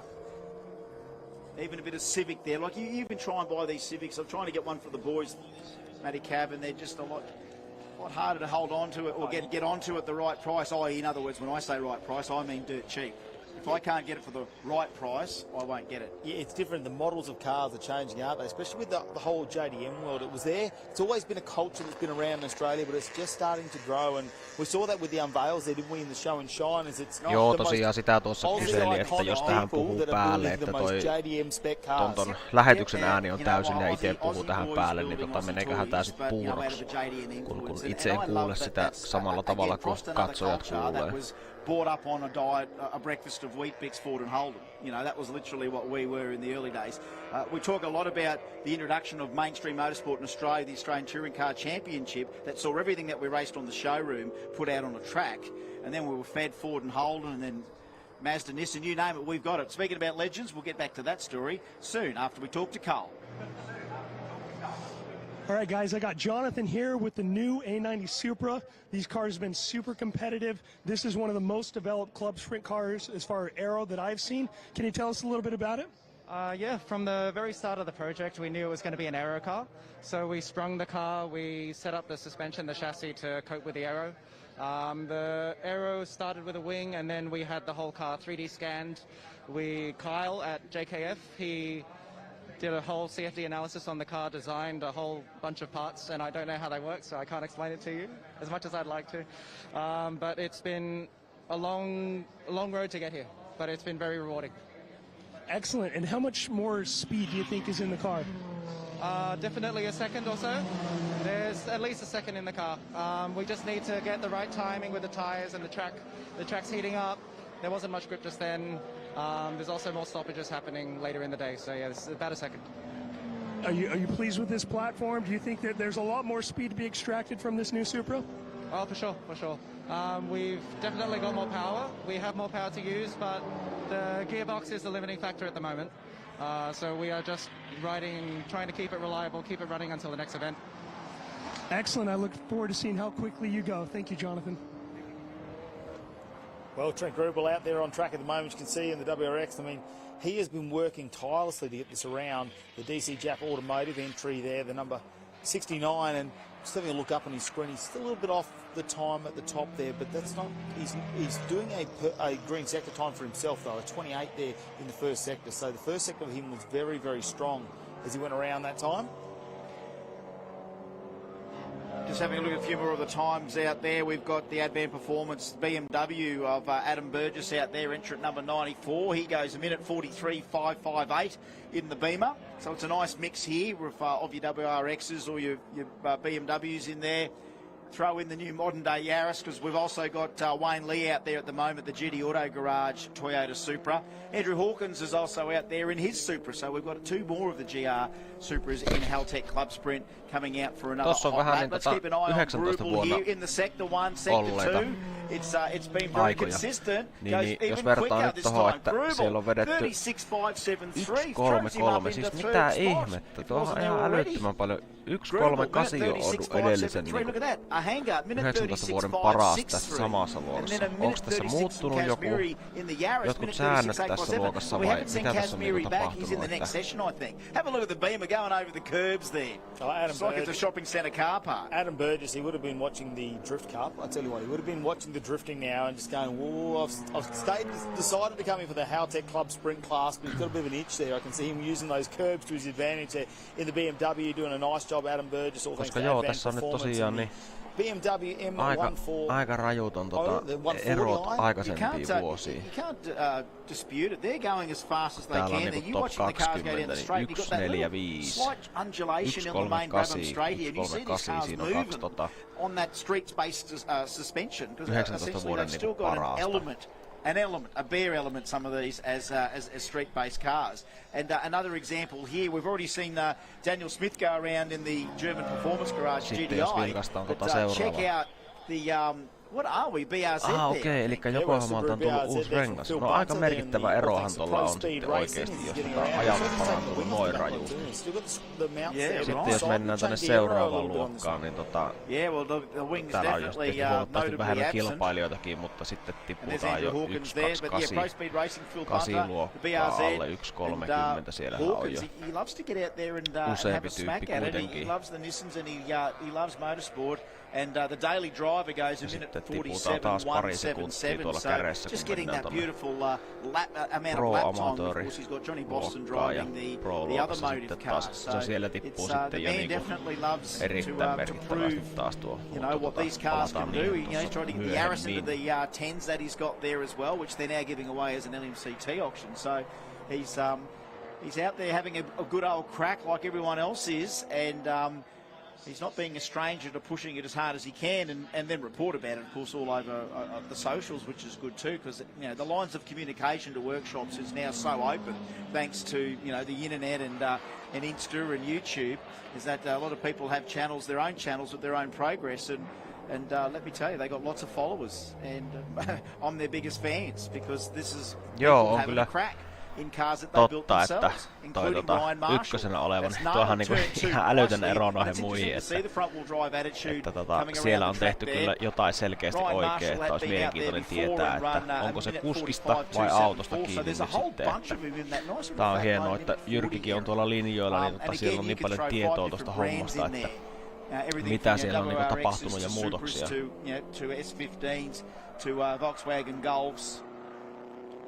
And the BMW station wagon, if you want to throw that in there as well for good measure. So talk about diversity.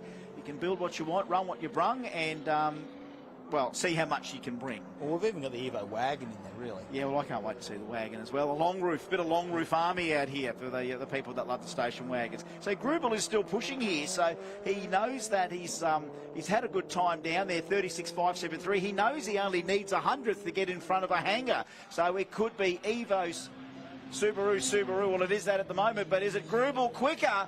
What does Grubel go there? He goes 36.573, which we saw him as the previous lap.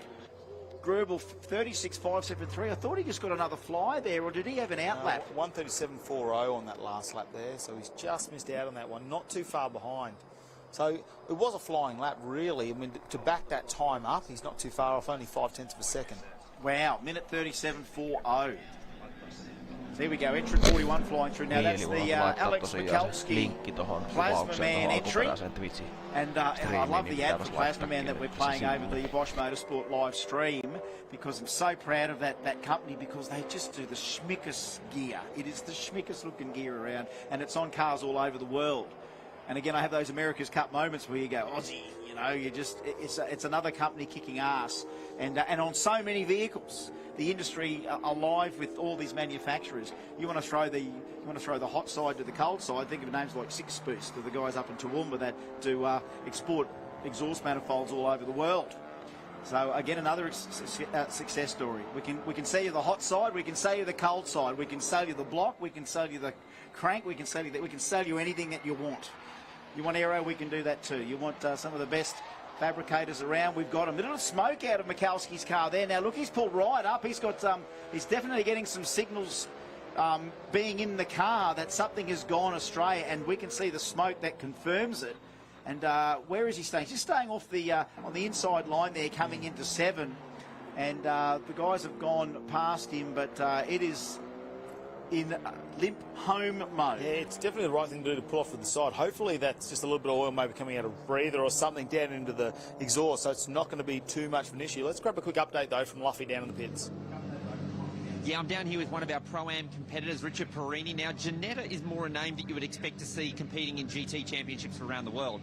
Most Ginettas that you see out there in the GT championships don't look like this. Obviously, the aero and everything about this car has obviously been purpose-built around World Time Attack, but I found a driver in here, and let's have a chat about this special car. So Richard, obviously here back again at World Time Attack. Tell us about your Ginetta and what made you choose the Ginetta.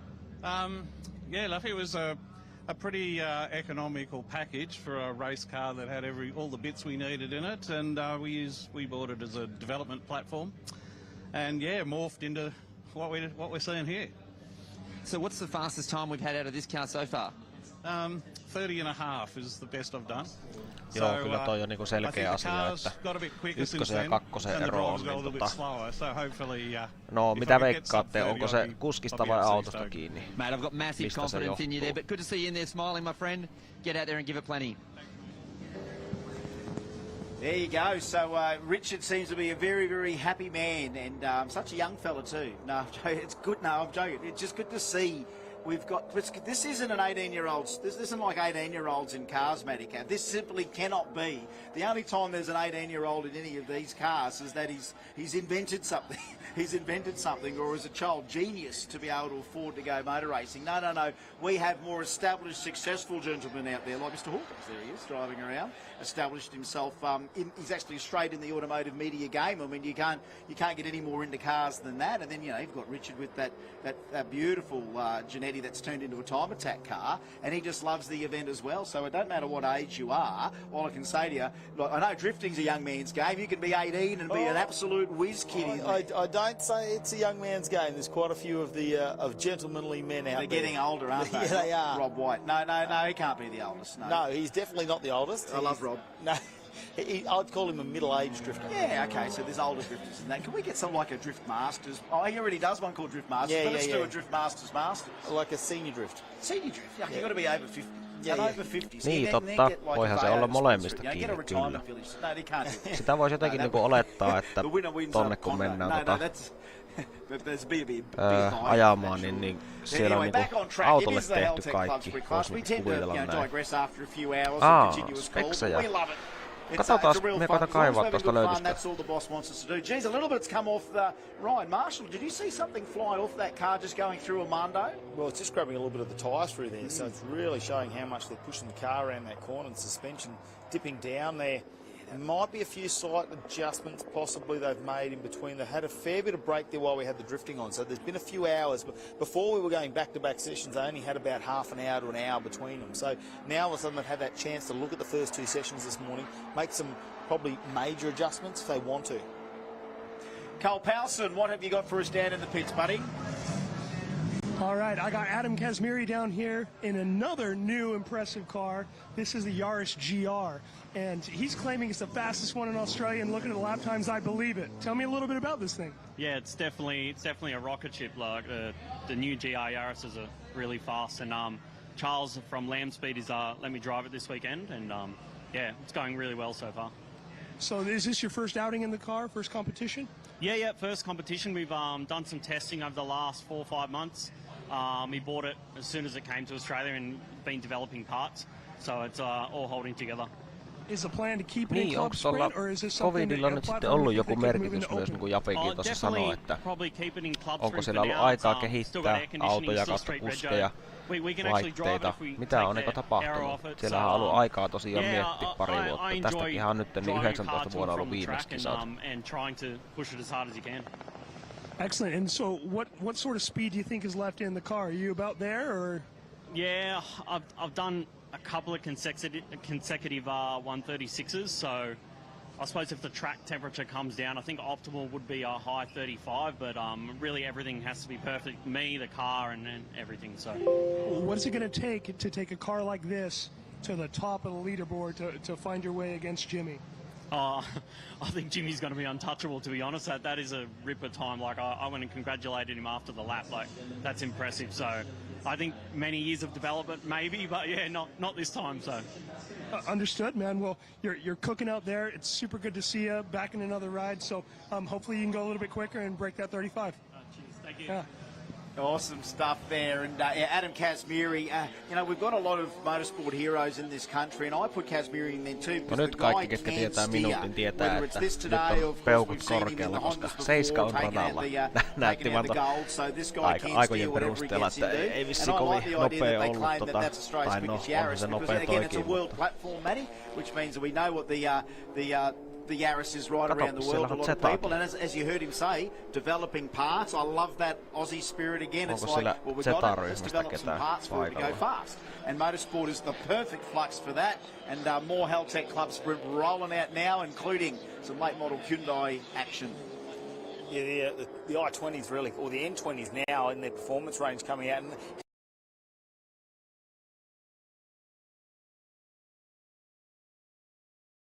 how much have they progressed when it comes to rally and everything like that? The Hyundai is really starting to take it up to the Volkswagens, up to those Golf GDIs, with the WRXs, the Evos. Well, I'm wondering, because, Kias and Hyundais are essentially made in the same factory, whether they tossed a coin and go, right, who's going motorsport? Ding! Looks like it's Hyundai, you're going motorsport. Because you don't hear of a Kia World Rally car yet, or anything really fully Kia. Joo, totta. Tuo lämpötila oli mielenkiintoinen, että sielläkin on se lämpötilan vaihtelu, niin yöllä on todella viileitä ja päivällä sitten todella kuuma. Katsotaan en löytänyt nyt äkkiä speksilistaa siitä hevosta, mikä työnti siellä ykkösenä listalla. Mutta tosiaan Jamal Assad ja sillä jos kaivaa. Sehän on Evo 6 ilmeisesti, mikä sillä on alla. Sounds like a Dr. Evil plan, but someone should do it.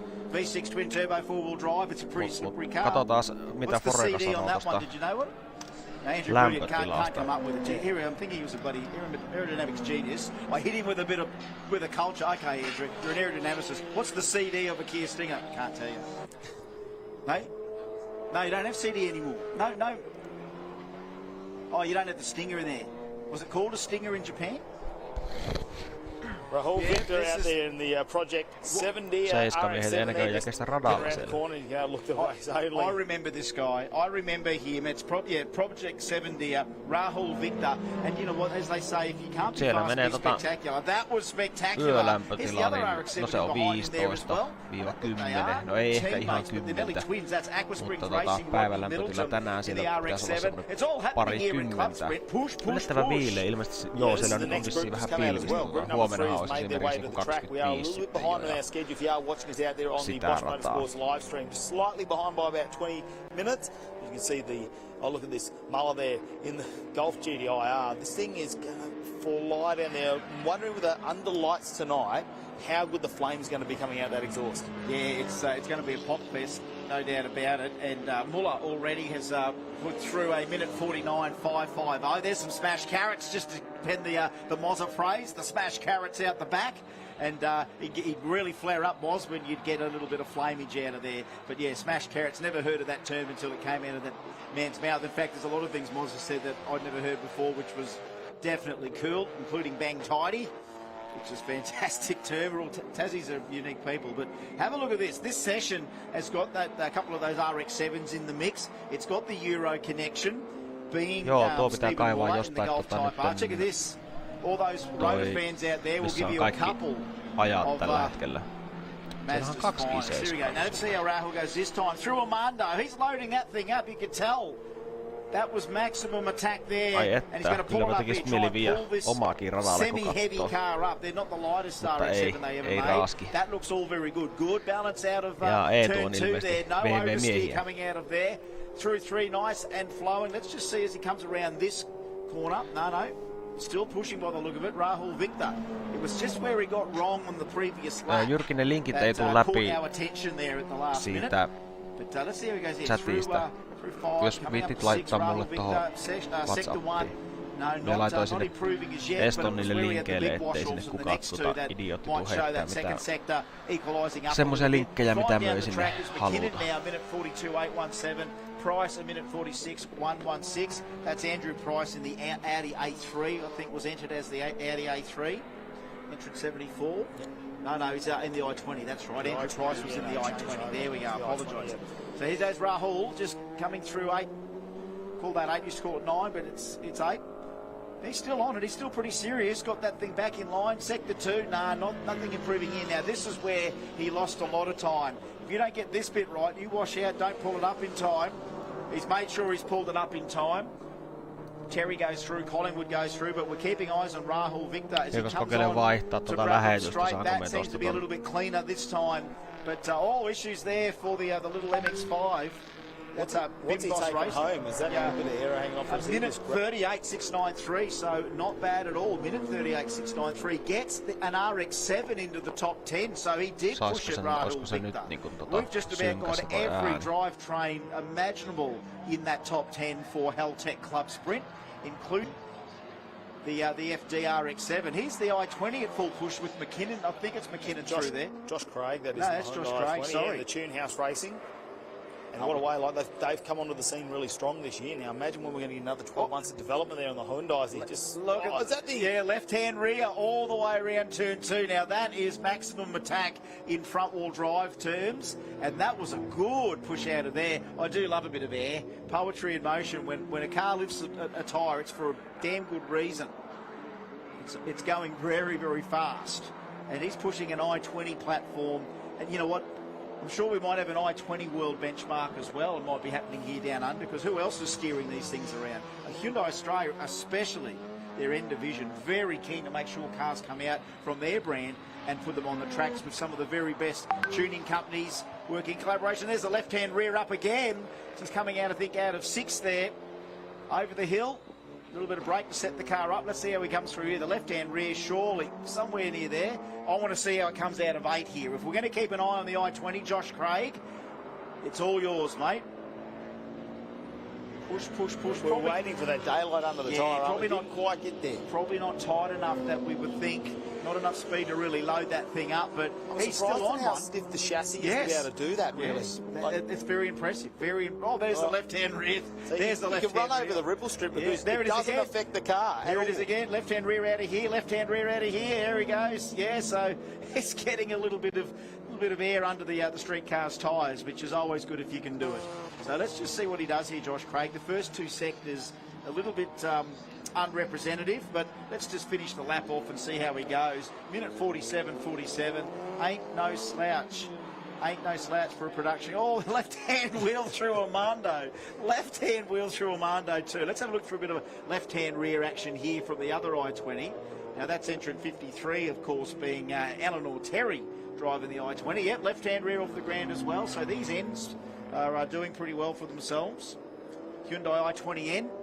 Be interested to see what they develop these cars before next World Time Attack. What are they going to do to them?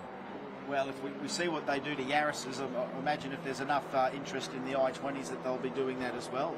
And you know what? Performance still sells when you're a manufacturer. Some manufacturers don't get it, other ones do. And it's good to see that Hyundai actually gets it, that there is a market there to sell to young people, essentially young males by the look of it, but again to create and continue to develop a culture which they know Korean manufacturers could only wish to have what JDM ended up being.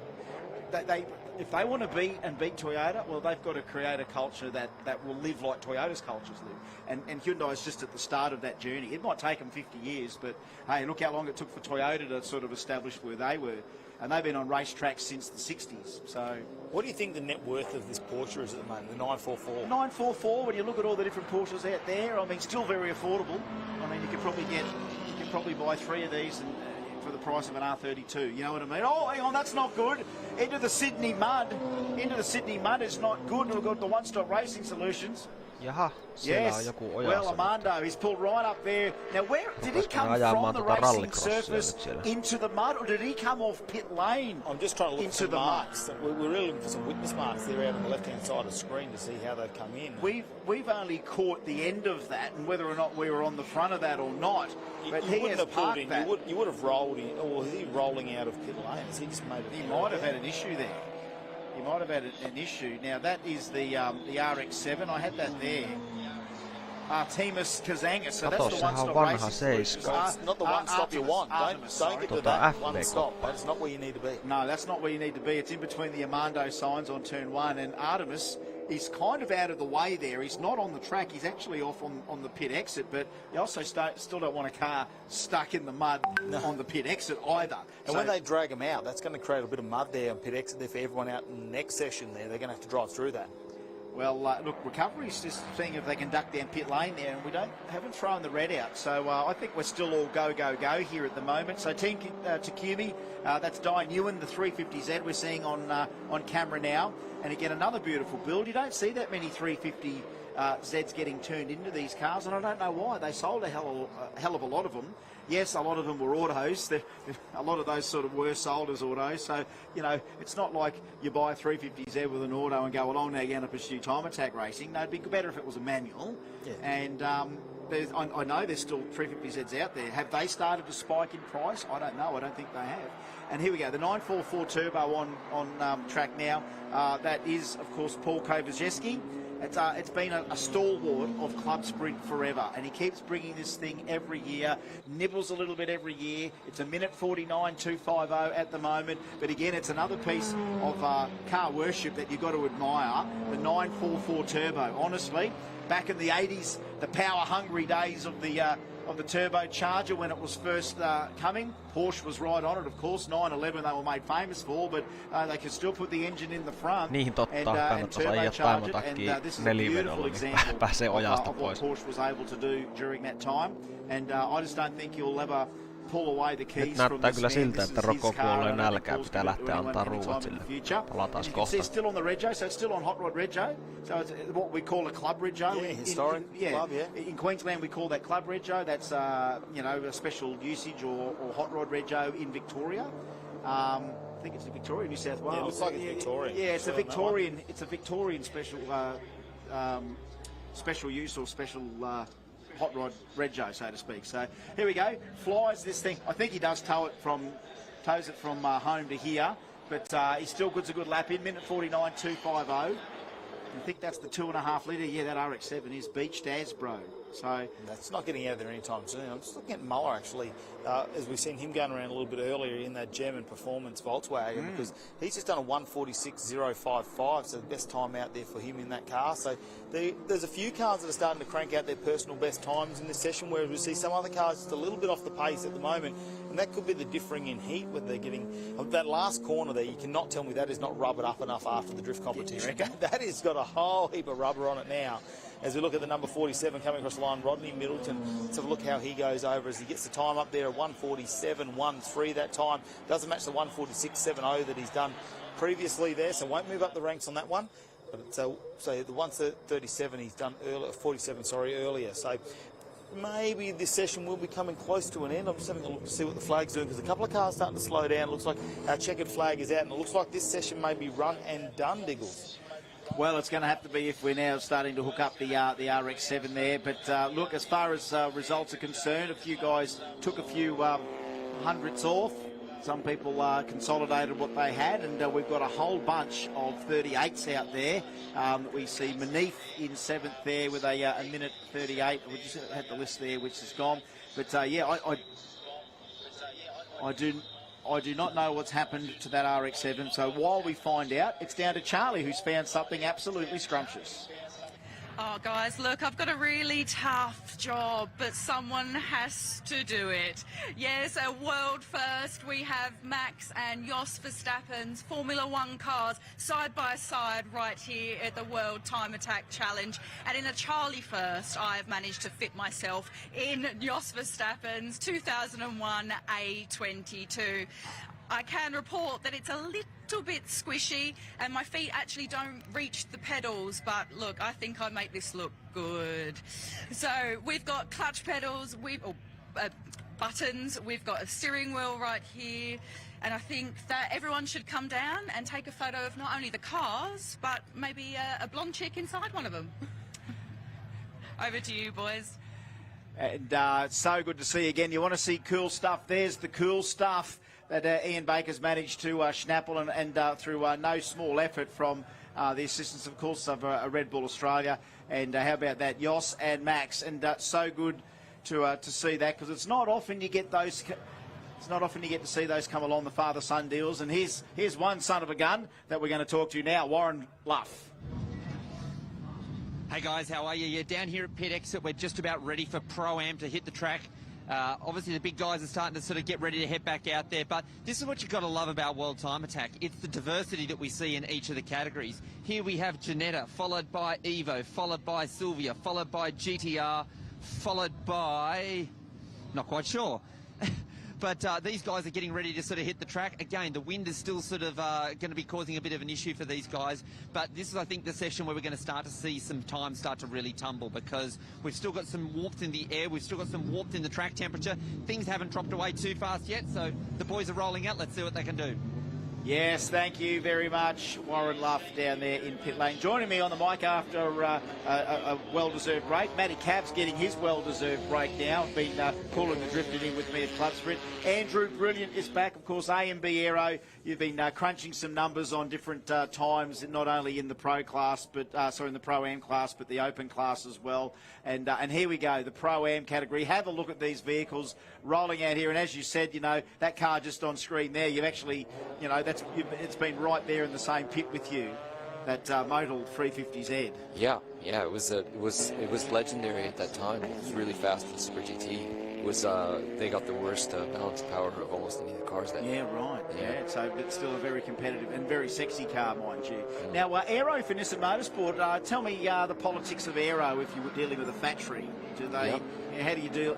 Do they get you as a consultant, or how do you do? Do you go in a collaboration, or what? Yeah, in those days, around that time, they did a lot of outsourcing during the off-season, so it'd be like 3-month development. But after they went to the DTM sort of regulations, the GT500 cars became much more involved development, and they have full-time teams that do it. So they go full in-house factory then, and then you're either on staff or you're not. So I can imagine that during that time, what a heady time. So many heady times in motorsport where, you know, the business of racing, just for every facet of it, every engineer and mechanic and driver to the aerodynamicist, everyone not only driving and behind the scenes, it's just been so many great memories.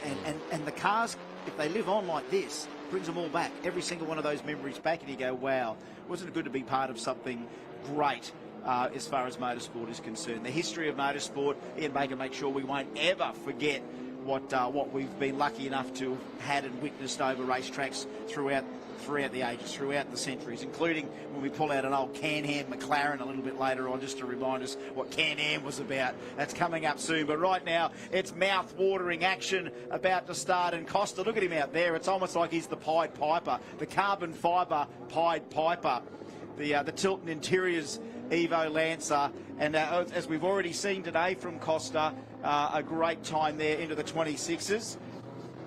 But here comes the first flying lap, and you know what, Luffy, he's in his favourite place here at Sydney Motorsport Park.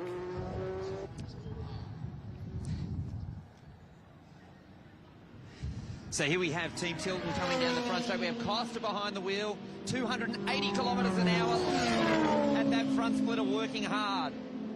Here come the rest of the boys. We see Chris Alexander with the hammerhead rear wing, the GTR.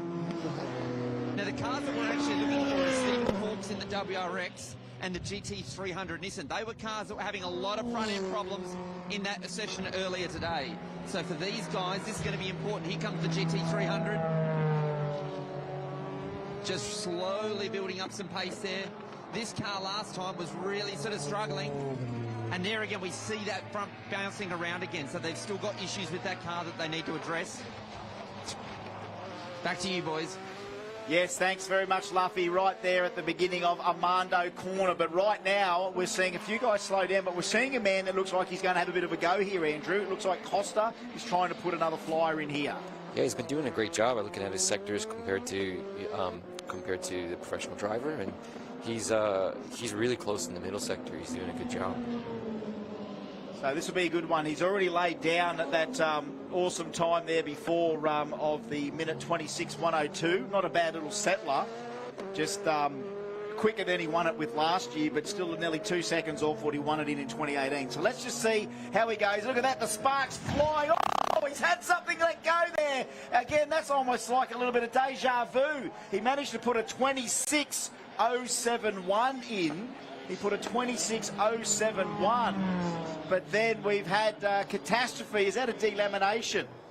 That's a delamination. Yep. So he has come around Armando, albeit slowly, but we have had action aplenty here. That is just lost for that guard. Here goes the replay for us down the main straight, trying to put in a crack of a lap. He's hitting 250, 260k now. We know that thing can top out. It's got a lot of drag on it as well. But there, maximum aero load, Andrew. Yeah, he said they were doing 190 miles an hour, 189. Yeah, wow. So hitting nearly that 300 odd k an hour mark down towards Armando. So full load. You can see the coil spring in there, but what would that look like at full aero load? You barely see any gap between the springs. So by then, everything's unloaded and we can see that extended coil spring in there. But boy, you have to have some heavy spring loadings in this thing to take that aero load, and as if it doesn't have enough on the front of it, it's got enough all over it. Like, that thing's designed to be planted flat on the ground, as you know. But wow, what are we seeing here? We are pushing boundaries all over the joint here. That is crazy. Joo, tuossa suoralla varmaan pystyy jotenkin hanskaamaan tuon homman, mutta siinä tosiaan ykkösmutkassa niin se on kyllä raju. Se kun katsoo joskus niitä in-car-videoita, niin melkein tulee itsellekin kuratoon suun katsoa, kuinka vauhilla ne työntää menemään siitä. Et siinä pitää olla kyllä niinku luotto ja hermot kohillaan. By now, as you say, coming down the main straight, hitting that 190 odd mile an hour, and the car's on full load there. Full load. It's still got a little bit of gap between the ground on the splitter. We saw some sparks starting to occur where it was really pushing, and then wow, the tyre delaminating. On se kyllä rajun näköistä. We saw that off the 968 earlier on today on the right-hand rear. Now it's the right-hand front. Now from memory, we said that a couple of years ago on the same side of the car. I'm trying to think. Yeah, it would be on the right front on Evo. They're front heavy, so they could carry more air load, more mechanical load in the front. Where the RP is a bit rear heavy, so it'll come the other way. Yeah, right. So, I mean, it hasn't, as we saw before, it hasn't completely deflated. It ain't flat, but it certainly isn't right at all. And I don't know, do you start carrying, do you carry spare guards for things like that? I mean, what are we, Speedway? No, we're not. What are we, drifters? No, these are time attack cars. You don't anticipate that you're going to lose your bespoke carbon fibre guard like that. Yeah, I'm hoping they'll have a spare. They can get that fixed up. I mean, it looks like it's mechanically all right. Yeah, it's doing all the other things it should do, but just that tyre coming apart in its casing.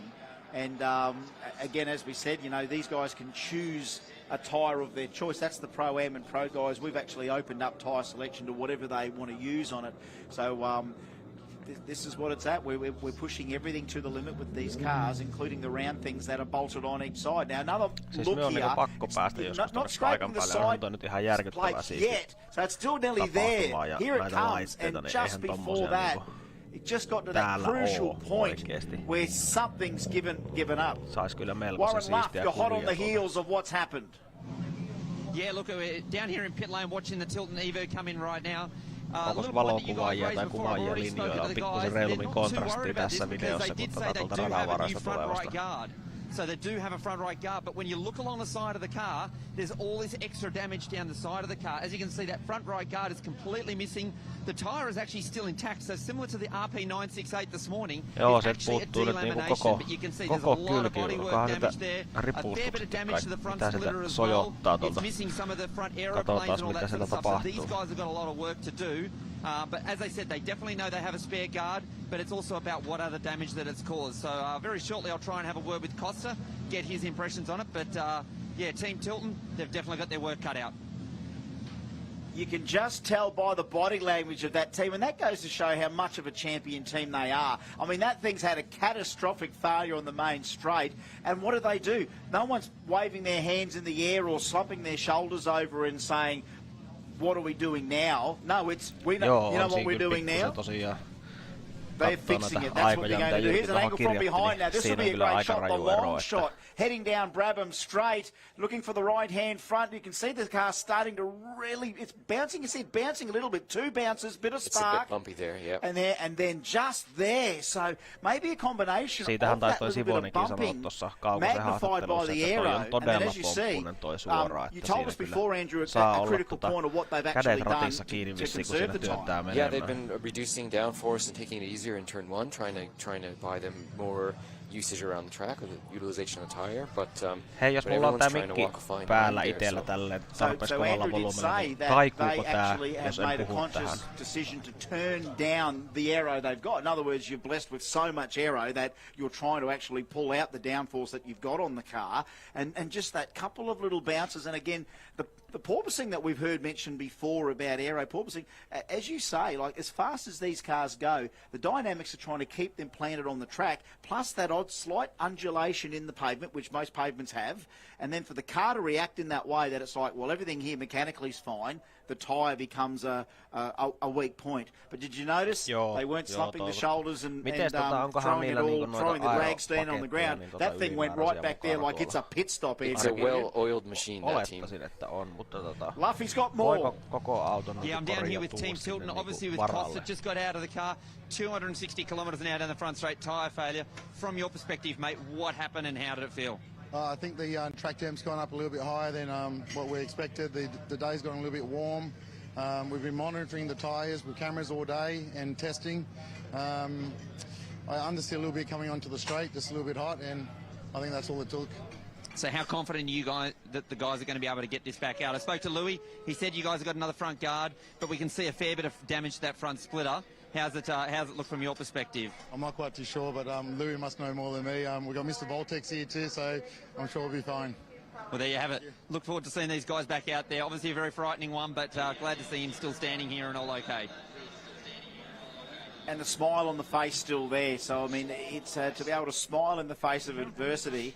I mean, one thing Costa's smiling probably about too is that he was the Johnny on the spot, the man on the scene. He was the one that felt everything. I mean, it was feeling good up till then. And as he said, he thinks the tyre temperature might just be up a little bit, and that's the tipping point. So that means they must have enough temp in the tyre if that's the case. Oh, yeah. These tyres are always running hot. Yeah, so, that might be a concern later on when we get the cooler temperatures, but who knows, it might all balance out by then. But the cool temperatures would do us good. Yeah, well, I think we would. I think they would, and if they can keep this in the end, and that's why they're so enthused. There's a lot of thrashing happening here at Sydney Motorsport Park, but sit back and relax. We'll be back soon. A break and more from our sponsors. Plasma Man Racing is a world leader in performance intercoolers and intake manifolds. Jännittää toi, että kun jossain vaiheessa joku sanoi, että kiertää se ääni. Minun mielestähän sen ei pitäisi kiertää, kun mulla on tää mikki tässä, mutta jos me jätään sen tälleen kovalle ja en puhu tähän, niin kiertääkö se vai eikö se kierrä? For its quality, appearance, and reliable, repeatable performance. Plasma Man, no limits.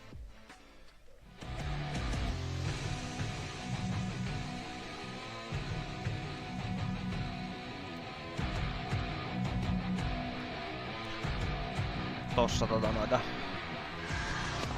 aikoja, mitä siellä on nyt ajeltu, niin näyttäis nyt.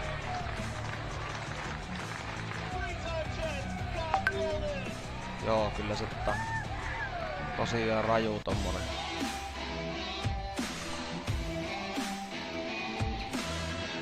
after quality performance products for your car? Talk to the people that speak your language. At highoctanedirect.com, we bring you the best deals on all the top brands. Tome, Hypertune, Nido, Jyrkin kanssa kunhan jatketaan tätä hommaa tuossa päivällä, niin koko ajan päällä. Ei tarvitse vekslaa erikseen jos puhuu tai ei puhu, niin tossa. Mut joo, täällähän on vedetty 1.20 aikoja, niin parikin kappaletta. Ja sit hypätään seuraavaan, niin 1.26 ja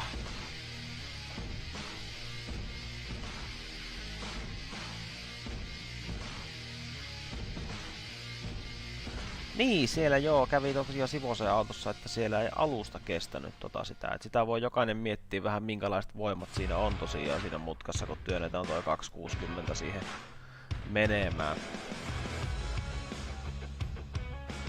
Mitäs siellä oli Jyrki voimaa ja painoa autossa silloin 19 vuonna, muistatko? Kyllähän se muistaa.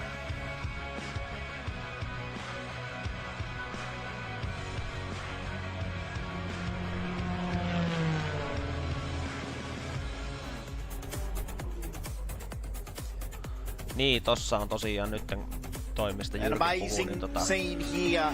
Crash in the pits, the Pro-Am class thanks to Plasma Man. Sydney Motorsport Park. We are live thanks to the Bosch Motorsport live stream presented by highoctanedirect.com. And this is the place that we love to come to. And I'll tell you what, a lot of people come here a lot more than we do. Once, well, it's been 2 years since we've been back, but there's guys out here that make this track their home track. They know a lot about it. And when it comes to World Time Attack, they look for that's the Bitten Motorsport WRX. Driven by Stephen Fox, so he's going to get a hot lap in here. Now let's have a look where Fox was in initial times. Hasn't had one yet, so yet to put his mark on anything in Plasma Man Pro class, but he's got this session and of course later on sessions as we go into the evening. So another team that we didn't see in the first one, but here they are coming out in the afternoon session. So let's see where Fox goes. Yeah, he's got some solid. It was a really solid first sector. It was impressive. So we might get a good lap here. It looks all good so far, and it's not his first rodeo either. The driver Stephen Fox. Now that looked pretty effortless out of there. So that's all the power down now. It's poetry in motion when you see it flying through the traps right now. Let's see what Fox's first lap is. It's a minute 35, 7:03, straight into fourth spot there. Minute 35, 7:03. Yeah, just in front of Brian Hughes. Minute 36, just behind the minute 34, 9:64 that we've seen there of Davidson, which was Jay Davidson in the Gingerbread Racing car. Now flying down in the other X, of course, is Gingerbread Racing Jay Davidson. Let's see what Davidson can come up with. He's minute 34, 8:45. That's what he can come up with. Bang, straight into third place. Really chopping down the time that he ran before.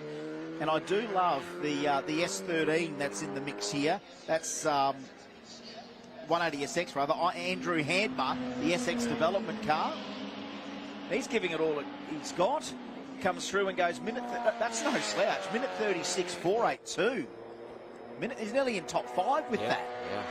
That's impressive. The Plasma Man Pro-Am class essentially does see pro category cars with the amateur drivers, but yet for a man to come out of essentially nowhere and get something down, Andrew Handmer, he's reeled out a pretty impressive time for that. Minute 36, 4:82. 36, 4:82. And looks like he's continuing the party here. He's not backing off. In fact, judging by the sparks out of the left-hand end plate. Oh, speaking of, is that the garbage bin at the back of Tilton just about? Yeah. What can you do with that, Andrew? Can you recycle that, or you essentially got to throw that? No, so carbon fibre, you can't just put in a bin and go, well, that goes with all the scrap carbon fibre. Unless you collect it in a trophy case. Well, I think that, if anything, he's holding on to all that stuff, of course. He's figuring out what he can. Well, I reckon he should be starting to autograph it. I think he should put some autographs on that, and you could raffle that off. I don't know, for Starlight. That'd be a great idea, wouldn't it? Who'd want a bit of Tilton Evo? The bidding starts at $100. Actually, I kind of want that piece. You want that piece right there. Andrew Brilliant's about to do the run across the track and grab some of that spare. What, you want that piece, do you? You saw a piece he could use. It's a piece of history. Yeah, it is a piece of history. Suomen nopein niinku heittämällä. laitteet, niin the sight of broken carbon silti fiber sitten on the kun ground really seems to light up verrataan Andrew. tonne mitä tuolla ajetaan. I'll have that wing. Yeah, I came from enduro racing, so you know. Yeah, well that's it. Tässä rupesin nyt kattoo, että there were no bits of amateur carbon luokan well, that's it, Robbins racing. So another flyer, minute 36.482. You got to hand it to tällä him. hetkellä Minute ajat näyttää niinku vastaavilta, että siellä ei nyt ainakaan toistaiseksi mitään tuommoisia älyttömiä eroja just out of the top 5 there, but that's an impressive couple niin, of laps Suomessa there. ei vissiin oikein semmoisia ratoja ole, missä toi aero olisi niinku viimeisen päälle, että mites toi Yeah, look, talking with the guys from Team Tilton. So, as we spoke about before, they do have a front right guard, but what they don't have is they don't have a new front spotter. We saw all that damage on that right-hand side. So the big sort of dive planes on the front spoiler, they're now missing. But we see, obviously, we've got a lot of parts here, so they're just trying to work through now to work out what they can sort of potentially put back together to hopefully get this car back out there. So at the moment, it's a wait and see, but I'll come to you with some more information soon. Wow. Wowee. So what are they going to do there? I reckon they'll get it together. I mean, that team has always pulled it out, stuff that I just didn't think was possible overnight, engine swaps, and you name it. Okay, so we talk about the little winglets that have been added, you know, to kits, and you're being right at the forefront in your own aero kits when you do Joo, them. tosiaan kyllä nopeita mutkia kyllä on, mutta itsehän olin katsomassa Sivosta, tai Sivonen oli ajamassa silloin Kymiringillä pikku testiä. Niin oliko se nyt se reissu, millä sillä hajosi moottori tai jotain viime vai toissa kesänä? Siitäkin mulla on jotain kuvia.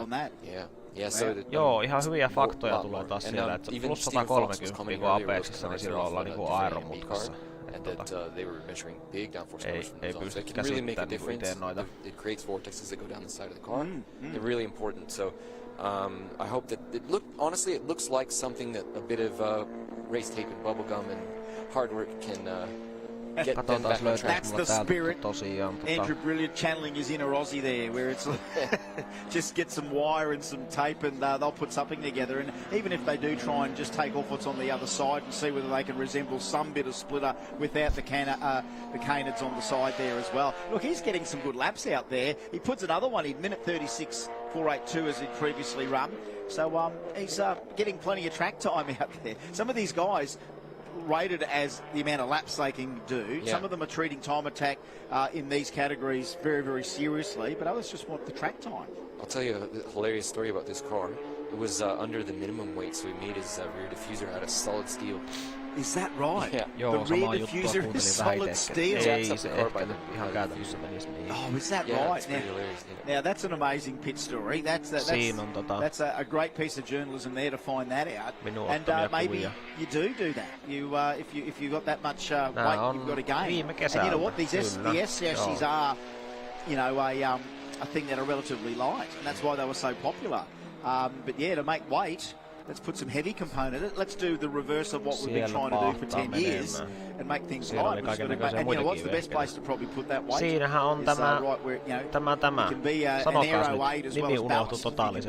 Kuka siinä on? They're sponsored by their local coffee shop, so everyone's a bit peppy. Vareliusko tää on? You know what? Sometimes you just need a sponsor in the right place, and that's the perfect probably sponsor for late nights working on the car to get the barista to be able to have their own barista, which is good to see. And it's not a bad build. And you know, there's a lot of S-chassis love out there. And I can remember years ago, we were just talking about Under Suzuki. Haven't really talked too much about Under. And I'm sure he'll be watching the live stream. I mean, he's probably not a real good spectator either. So he'll be there probably, you know, sighing a lot.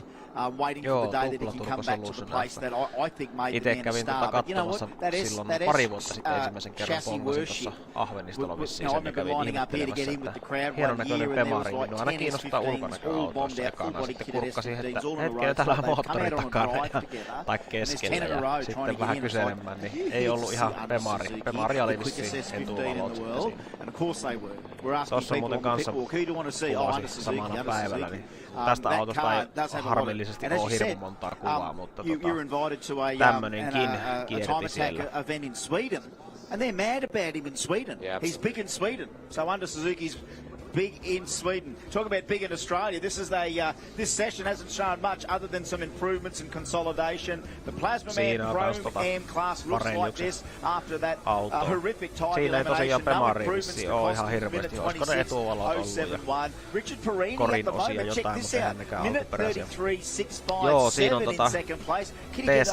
Perini on the podium this year. Jay Davidson, Ginger Bear Racing. No tää oli niinku ensimmäinen tämmönen auto, missä oli, mikä oli niinku oikein niinku rata-auto.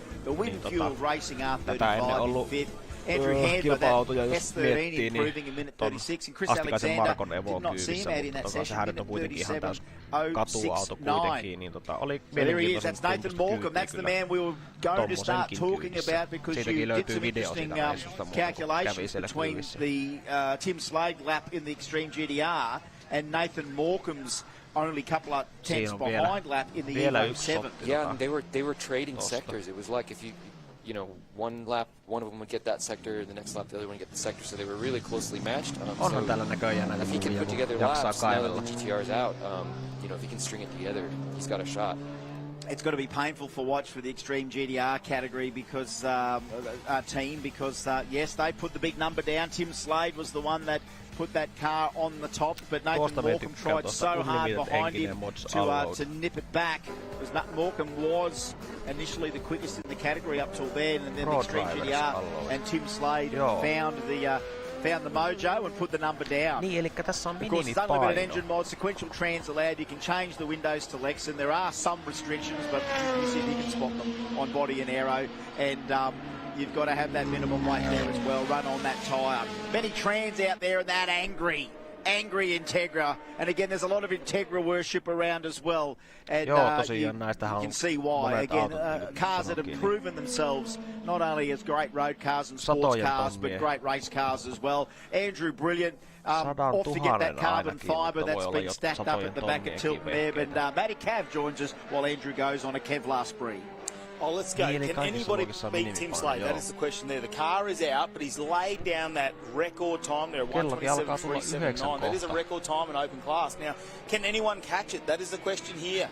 Couple of sessions left. Well, I don't know whether Benny Tran can pull that 2.5 seconds, but I'm amazed at the battle that might just occur here if Morecambe's got to put a big lap in. Well, watching Benny Tran here, it's a very swift car. He's third, so we're going to have a front-wheel drive on the podium. Minute 33.20 as he disappears from our screen there just for a sec. Flying lap there for Borg, minute 31.152. Borg, minute 31.152. Day's coming through there now. It's Dan Day in the Impreza as well. Back on camera with Benny Tran, pushing so hard. The left-hand rear comes up, coming onto the final corner, onto the main straight. And let's just see whether or not Benny Tran can turn minute 30.32 into a minute 20-something. Is there a 20-something in that? It'll be another car in the minute 20-something club if he can do it. He goes 30.32. Minute 30.32. Flying behind him is Morecambe. Minute 27.618. Minute 27.618 was Morecambe's previous time. He's on the flyer, actually. I think that's what we're seeing. Morecambe now on a flyer. Benny Tran might have to get out of the way here. Morecambe's going to try and get a number down. He's clear Benny Tran. Here comes Morecambe through. So he's patched together a great front run onto the straight. Through Armando nice and neat. He's through turn 2, through turn 3. Coming into turn 4 now. He's trying to make it all stick. You can see that little bit of understeer coming in, but he's got it under control. Smash carried out the back for a little bit of different entertainment. Morecambe's doing it all here. Maximum attack here. Heads up in the sector. He's up in green. He's green in the first sector. Green in the first sector, gets it out of 6 nicely too. No one's in front of him. Another smash carrot to throw into the collection. Pushes it through 8. Now let's just see how he tightens this corner up now. Very important how he comes out of this. He'll go left here. He might go left. He can get it out there wide. He has to go left. He gets it back in at the nick of time. Pulls up a little bit of dust on the inside, and he is on a flyer. This is up in sector 2. Morecambe, he's not going to wait till tonight. He's going to throw the dagger in now, and he might just get this all patched up if he can get the final corner solved. Inside left, he starts to pick it up as well, and he is on a flyer. Nathan Morecambe, can he pull in something quicker than minute 27? 3:79. Minute 27. Points, well, down on the sector, 27. Does say 618. 651 there in that last lap. Morecambe, so really struggling in that third sector there. Yeah, 27-6. So close. I thought he was going to do that after those first couple of seconds, but he took a big chunk out of that dirt coming out of that corner. I wonder if that may have upset something under the car. I'll have to wait and see. Hopefully that hasn't grabbed any of the aero, done any damage. It's quicker than the 618, but it's slower than the 379. Johnny Boston's got problems with the motive S15. Benny Tran back on a fly. Benny Tran, minute. Well, he's on a slowdown lap, but he's back into it now. So let's go with Benny Tran. Oh, that was exciting stuff. Up on 2 sectors, and then something in that last sector just didn't go right for Morecambe. I don't know what it was. Look at Benny Tran bombing the left-hand rear up off the ground. That mighty, angry K-swapped car. I don't think we're B18 anymore. I think we're definitely into the K deal. You make a big power. Now, he's down off the throttle now, so interesting there for Benny Tran. That was flying down the main straight through Armando, and we thought it was all going to be culminating with another repeat lap. Johnny Boston now just recovering. So an issue there with for Johnny Boston in entrant 15. Peter Owen. Sorry, I just remember we did see Boston over, but that is another orange S15. There it is. Should have gone to Specsavers. Peter Owen, the Owen Truss S15 there, which it's orange, it's S15. I thought it was Hawkins. You're getting close. It's very similar, especially when you have a quick look at that one as he flies us past us here on the main straight. We have a look at this one as he goes around. We'll look for Peter Owen there this time. We'll have to wait and see what that first sector is. It's looking quite neat here at this point. Pulls the car up nicely. It's going to be how he takes that corner as we go back onto a flying lap now, though, here. Up on our... Nu står jag här utanför Elganten i Stockholm och jag ska se om jag kan hitta några feta grejer till min gaming setup. CCS har ju, skulle jag säga, bland de absolut bästa trådlösa headseten, så jag förstår att du är ute efter dem. Nej, de sitter bra. Jag har sjukt stort huvud faktiskt överlag, så det är skönt. Mycket innehåll i det. Vi hade världens bästa lag genom tiderna. Erilaiset, joo, siellä saa käyttää pohjalevyä. Den ligger som sagt jävligt bra i handen. Jag gillar storleken på den för mig. Den håller så här arm grip som man säger. Känner ju direkt att det flyter på jävligt bra. Så. Ja, nu stängs det. No, meillä on täällä tämmöistä... At the temperature of the car, whether they need to go and grab fuel, they're going to keep it at the lightest load possible throughout this. And with that wind, maybe they make that little mistake. Maybe they're just not quite comfortable those first couple of corners. It looks like they're going to pull out of that lap very early. So they're not choosing to stay out there and put the back-to-back laps together. That wind is particularly strong near Armando. The first few flags on the pit building are definitely flapping a little bit more towards Armando and not so much up the rest of Brabham Straight. Okei, eli Tiltonin Evossa on ainakin ilokaasut käytössä. Siellä vedetään pullot auki ennen pro-läppiä niin kuin hurjempaa elokuvissa sitten. Across from your left to the right when you saw that angle from the long shot from Armando. So don't forget hashtag WTAC 2022. I know that we've got a huge groundswell of our media guys making sure that we'll lähteä tuonne Simpeleelle jatkaa tätä lähetystä. Sittenhän tässä tulee semmonen pikkunen paussi, sanotaan noin pari tuntia varataan siihen, että mie puraan tosta tietokoneen ja laitteiston tonne mukaan ja lähden tonne Simpeleelle Jyrkin luokse ja laitetaan siellä sitten kisastudio pystyyn ja voi olla, että siinä alkuun laitetaan vehkeet vaan tälleen pyörimään tyhjiltään ja tullaan sitten siihen lähetykseen ja saadaan nyt sitten siihen mukaan ihan oikea tietäjä Jyrki Repon, joka tuossa nyt on kommentoinutkin tuossa paljon tuohon lähetykseen ja saadaan sieltä sitten tietoa paikan päälle tähän lähetykseen. Mikäs siinä on nyt tuo aikataulu? Katsotaan. Caught in the wind it was. There we are, the checkered flag for that session. So that was the first, well, might have been the first and final session for our GCG Open category. I do see a few more cars starting to line up that are ready to come out. Actually, this is the second group right now, so I can see cars like Nigel Petrie and Mr. Sylvia. The engineered slide entry, and it's again another one of these S13 builds that you've got to have a look at. Now, it's not the fastest thing here, but it is a very, very schmick build. And look, the only place I think it had to fit was in the open category because I don't think it's driven on the street every day. And he's opted that it does go in that open class. Joo, kiitokset vaan Jannelle kommentista. Koitetaan tehdä vähän ihan mielenkiintoinen testata tämmöistä juttua, että onko tähän mielenkiintoa jengillä ja jaksaako itselläkin. There's a lot out there that got a lot more realism to their appeal. And entrant 33 lining up there ready to go too. That's Liam. No joo, samaa mietin, kun katson tätä aikataulua, että varmaan toi Pro-luokka niin pitää katsoa. Ja sitten tulee tuossa kaikennäköistä muuta demo-showta, niin siinä vaiheessa on varmaan aika hyvä sitten pakata kamat ja siirtyy eteenpäin. It's a hell of a team. It's ready to go. So it's the guys looks like they're all yawning, and that's only because they've probably again culminated in about 3 hours sleep in 2 days, getting ready Siellä on komeat for the setupit day. autossa There's been a sisällä. bit of thrash about. There hasn't been too much sleep. Siellä ei varmaan ihan hirveästi noissa laitteissa enää ole mitään relesähkövirityksiä, että siellä on tuommoista PDM ja näyttömittaristoa ja muuta. Johnny Boston. And of course, Johnny Boston featured heavily in our first couple of time attacks back when we were doing Super Lap at Oran Park. I met Johnny Boston back. Meillähän on täällä jo reilu 40 henkeä linjoilla. World Time Attack and mukava kyllä, kun on tullut paikan päälle tätä porukkaa. Toivottavasti saadaan tuohon iltapäivälle sitten vielä lisää jengiä. I think it's a 14 that one. Yeah, S14 that one with the SR20. Koiratkin rupesi näköjään nukkumaan. Saivat ruokaa ja pääsivät aamutarpeilleen. Developed with an inch of its life and all the good fruit as we've seen in all of these vehicles, and we don't see too many roughies amongst them. They're all top class vehicles and ready to go for the second open class of the afternoon. Thanks to GCG. Oliko paikallinen Aussistigi myös koko ajan kypärän päässä kylvyssä ja illallisella? It's still got the mark, still got one finger on the trophy right now. And Morecambe, well, it's all his to try and grab now. Lava Holdenilla siellä kuskataan vanhaa Nissania pois.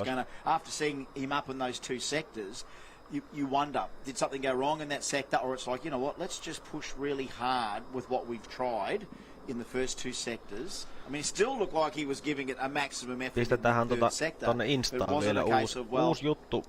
Uusi tarina, niin jos on niitä kyssäreitä tonne Jyrkille, niin laitetaan talteen niitä. Eilen illalla tuli muuten yritetty RX-7 käyntiin. Toistaiseksi ei lähtenyt.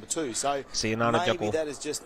Like I say, there might ei ole ajoitus kohdillaan. It took a lot of track there and pulled up a bit of dirt. If that was Formula 1, you'd have Lewis Hamilton on to race control whinging about that he's gone off track too much. So lucky we're not doing that, because that lap would have counted. Because we don't mind if you go wide, just don't go into the grass, because it's detrimental to your own safety, really. Have you seen the length of the grass around here at the moment? It guaranteed you hit that stuff, mate, you're slowing down very, very quick. We just don't want the Formula 1 car to go, the street-style Formula 1 car to go, because we might lose it. And, you know, here we are in Australia. We only mowed that yesterday. Yeah, so it's pretty lush. No one's had a chance to mow. It only stopped raining yesterday, so no one's got out and got the mower. That's why we're a bit muddy and a bit grassy in some areas there. But, boy, that surface is tip-top. Right, Charlie, what have you got for us? She continues to find these great stories. Charlie. Well, I'm down at the Hot Wheels stand with Madsy Mingay, the son of Australia's #1 stuntman, Matt Mingay. And you're in your race suit, you're about ready to go out. You're in the stunt show. Madsy, what do you do? Well, I do a lot of things. I'll be jumping over cars in my truck and drifting in my drift car. Yep. Oh, sorry, and you must be the bravest 14-year-old I know. How long have you been doing this for? Well, I've been in my jump truck since I was about 7 and my drift car since I was about 12. Wow, and do you reckon you're going to be better than your dad when you grow up? What do you mean when I grow up? I already am. Oh, we like a bit of spice. Go, Madsy. All right, well, don't forget to catch out this cool dude and obviously his dad, Matt Mingay, as they head out for the drift demonstration and, of course, jumping trucks later on tonight. That's a chip off the old block. That's right there. I mean, I already knew he was Matt Mingay's son, but then he starts firing off comments like that, and it's like, oh yeah, you're some quick-witted, fiery responses. You're Matty's kid, right? Yeah. So that's a great attitude, and I'm really enjoying guys like Matt's journey. As you know, when you're the son of a famous whatever performer, stuntman, person with a profile in motorsport or motortainment, as I think what Matt Mingay's in, is that we're seeing young Mads come through. You know what I've been watching as well, which is great, and a big shout out to Tony and Mike, of course, Mad Mike and Link. as well, and of course they're and the girl. I don't know when the daughter's coming out to start what Link's doing, but Link's actually getting quite a profile, drifting like his old man in Mazda drift cars and stuff that they're building. So I mean, the whole father-son dynasty, we're good for the next decade or two as these kids start to show themselves to the world. All right, flying out there now is Ashton, and his first lap, Damon Ashton's going to be that Evo 6. And they're all starting to fire up for the hot lap. So is Hooper. So all of that action unbottled again to see how this second GCG Turbo's open class pans out. Interesting to see what the track temperature is doing at the moment. Of course, with the afternoon sun still beating down on the track, and the clouds really haven't covered it. Sorry, Liam Hooper, a little bit of oversteer there in turn se ei niinku periaatteessa pitäisi tosiaan kestää luokka kuin niinku varttitunnin ja se on sillä ohi. Try and tone this down a bit. I mean, the tyres are probably already getting into that phase zone, but maybe we just continue on this lap and try and get another one in. Liam Hooper is pushing here, so this is good to see. Nearly finished his lap, only a handful of corners left. He's pushing well out of this now. This is tight. Got to bring this in. Make sure it's giving you some feedback that you like, not understeering too much. Now, nail it, gets it on boost, and away it goes. Bang, bang, bang through the gears as he accelerates up through the last two. And it's important to pull it up. Not only grab this apex in here, but then you've got to pull it up and wash it out to the outside and not unload it too much. That's where the drift guys were obviously coming unstuck in a lot of battles when you go up over that off-camber deal. That's got to be hard when you're in a battle, let alone a time attack car. Now nailing it down this one. Liam Hooper might have a cracker on his hands right now. His best been a minute 34.5. Goes through for a minute 34.5. How about that? Minute 34. 5:03 is his best. He goes minute 34, 5:81. So I mean that's putting as much effort into a lap as you can. Ashton just goes a minute 36.15. What? Ashton gets himself into the top 10. A minute 36.15. That's the Mitsubishi Evo 6, the Care 1 power-tuned Evo, driven by Damon Ashton. So great lap from him. That got our attention. Yeah, that definitely wakes up here in the commentary box. We see the next couple of cars coming across the line there. Darren Bishop, how does he go as he crosses the line? Just having a look. It looks more maybe an outlet there for him. This autolistaa, että mitä autoja sillä radalla kiertää niin tuossa Petrie goes minute 53.315. Healy goes minute 41.164. Mikä siinä oikein niinku tekee sen? Johtuuko se siitä, että one of my favourite cars. Niitä on tehty. And here's the little MRS that we've still got running there. And of course, that's Justin Galganique's, the Close Enough Racing MRS. And again, been this for many, many years. And of course, what can we say about John Papadatos? We love that Euro muscle look right in amongst them all. The GT3 look really is. All the GT3 cars are very nice, but the BMW has a great design on it. They've got the right lumps and bumps and sound, and this one's got plenty of all of that. Ticks all the boxes, that there's solid nines in every department. Have a listen to this thing. Yeah, 32 valves forever, mate. I like my V8s at 32 valves. I just wouldn't want to own one. An outlap there for him, actually, for John Papadatos. We'll have to see. This could be a flying lap for him now as he goes around, but that was an outlap last time. Just get up to speed. I mean, they've come out of pit lane, they come out at the start of the vähän tässä on kyllä se, että jos niinku verrataan vaikka tuohon driftingin seuraaviseen niinku TV:stä, niin sehän on hieman viihdyttävämpää. Sitten tässä nyt on ainut ehkä se, että saadaan iltapäivällä iltapäivällä siihen kommentaattoria lisää, niin varmaan saadaan tästä lähetyksestä pikkusen mielekkäämpää. Harmittaa vähän, kun itsellä ei oikein hirveästi antaa tähän semmosia niinku oikeita faktoja ja tietoja, mutta pari märkää kaveriksi, en mä tiedä, joutuuko tulee Simpeleeltä itekin taksilla kotiin vai mikä on meininki. Se on, kuka mitenkin tykkää. Kyllähän tää olisi tosiaan paikan päällä niin pikkusen toista.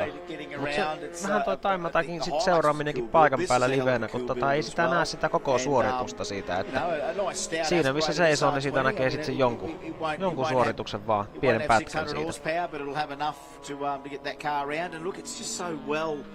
Put together that car. It's got the right stance on it. In fact, it's halfway between stance and purpose. Siellä vanha Nissani työntää radalla hienosti. Plenty of negative camber on the front.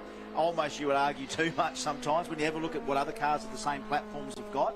That's definitely quite exaggerated in it, but I'm sure he wouldn't have it any other way, because for Nigel, they got to look cool standing still as well as going fast, and they look like joo, tosiaan Repohan tulee kommentaattoriksi meille tosiaan iltapäivällä. Niin, tästä lähetys siirretään ton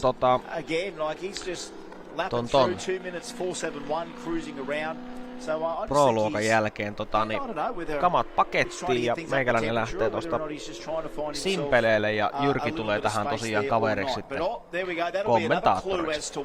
Niin, jatketaan sitten iltapäivällä sellaisella setupilla tätä hommaa. Just before turn 2 off Armando.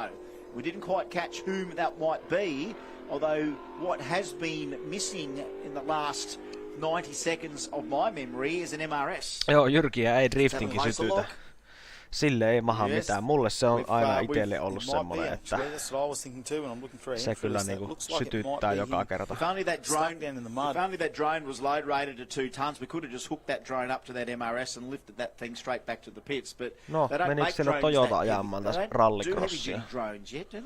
Probably not 2 ton. Has anyone actually out there in live stream world ever had anything delivered by drone yet? Anyone? No one? Yes. You have?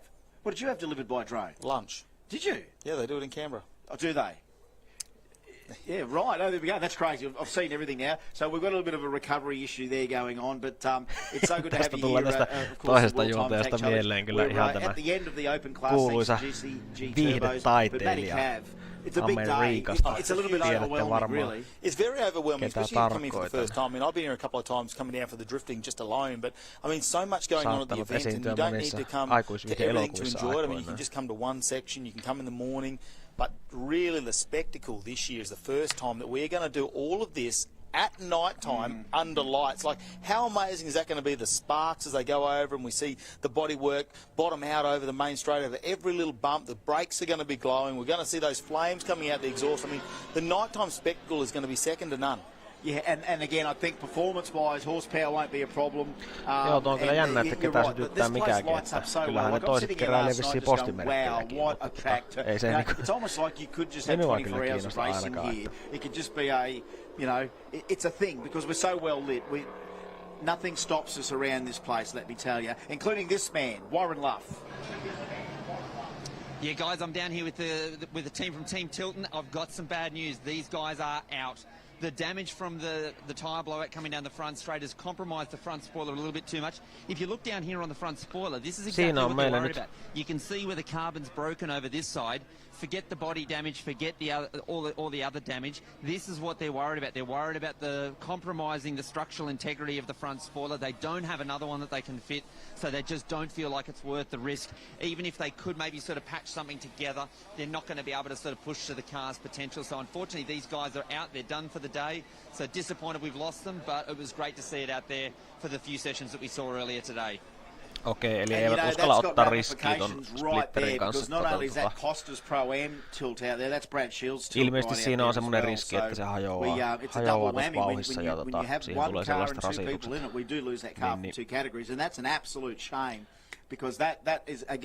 Ovat ilmeisesti pois kilpailusta sitten ton takia, että parasplitteriä ei ole hyllyssä ja ilmeisesti paikallisilta veneenveistäjältä ei sitä nyt tähän hätään saanut. No Mikolle terkkuja kanssa, joo, Mikkokin on tullut seuraamaan. Subaru of Nathan Anshoon's trying to get out there at his own quest to take a WRX record niin, viherpiipertäjä puhuu kyllä asiaa, että tossakin ralli on vähän sitä, että paikan päälle jos menet seuraamaan, niin se on sitten sellaista, että siinä näkee se 100 metrin pätkän, mutta onhan se äänimaailma ja sen sillä pääsee kokemaan kyllä, mutta siinä on vähän harmi, että siitä näkee niin olemattoman pienen osan siitä itse kilpailusta.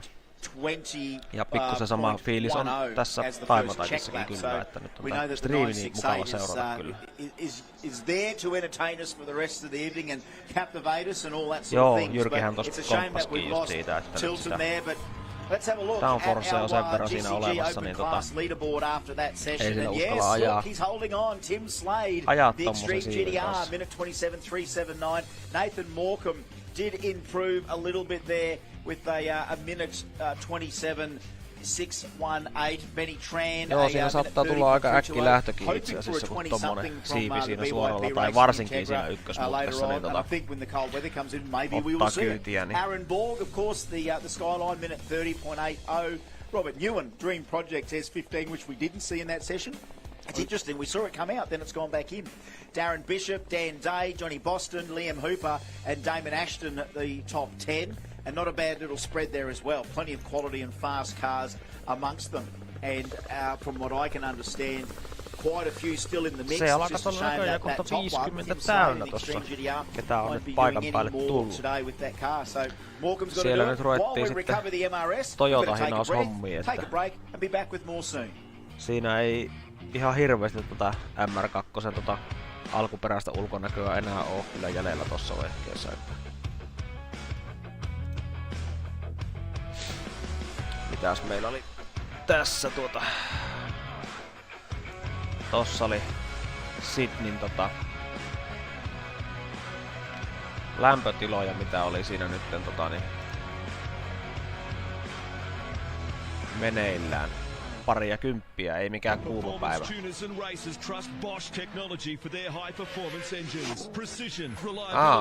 Anttikin. Terve, terve.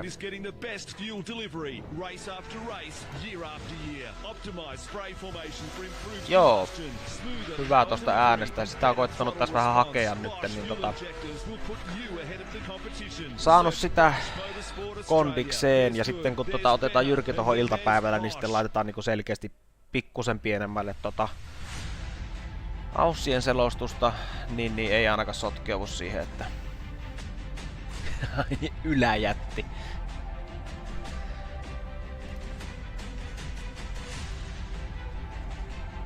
Aha, sitä sivua ei enää löytynytkään.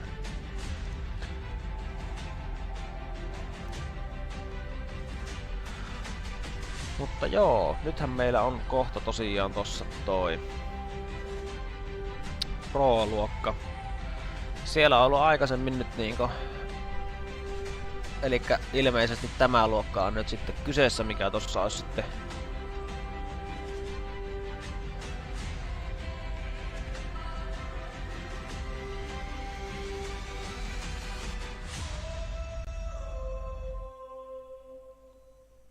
Ei ollut Holsetti-mainosta tässä, aika jännä juttu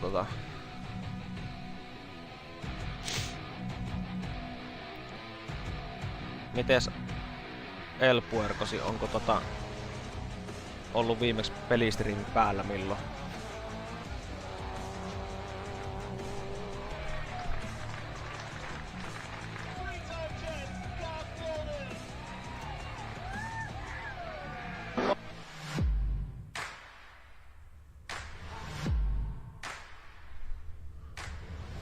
Warren Love here at World Time Attack. Down here on the Yokohama stand, we've got the Hyundai i30N and we've got the brand new Yokohama 8009. Siellä on nyt tosiaan Prosta parikin autoa tosiaan pois. Harmi homma kyllä. Mä koitan tos kaivaa. Löytyykö ne osallistujat täältä jostain? And again, here at World Time Attack, you're going to see cars topping out at probably nearly 300 k's at the end of the front straight here, and they will take this corner flat. Most other cars are going to be sort of looking to brake somewhere past 100, but this is a corner of pure commitment. It's all about sort of get the car in there.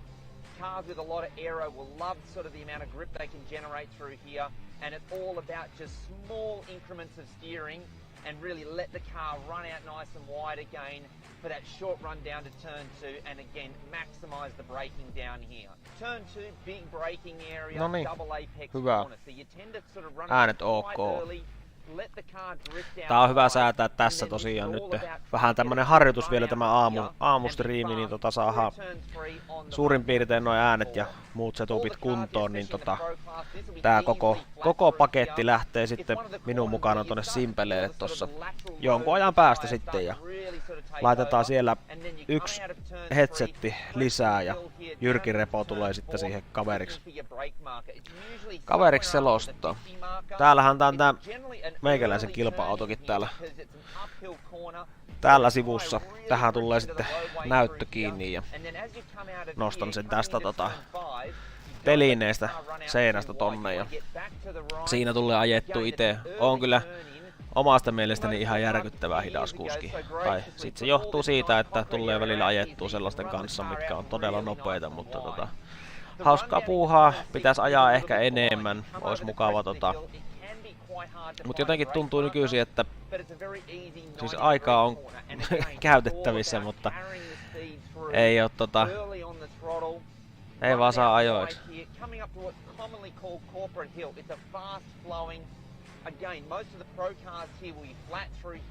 Ahaa, El Puercosi on siirtynyt kohti Vuokattia.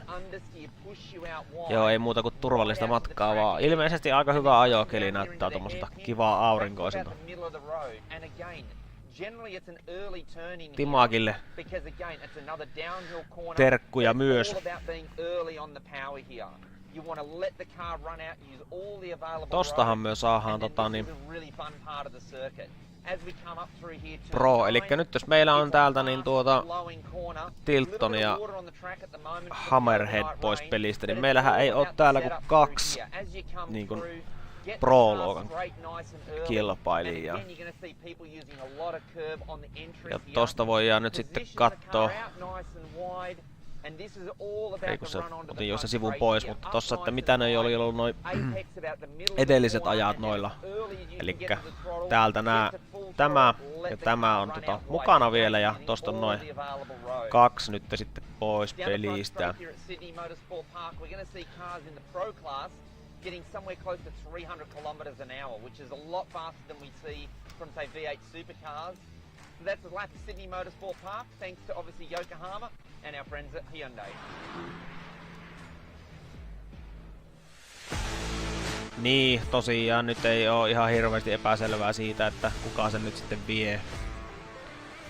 vie tänä vuonna, mutta Subaru ei tule tälle kyllä pärjäämään. Mutta hei, ei oo japanilainen tämä.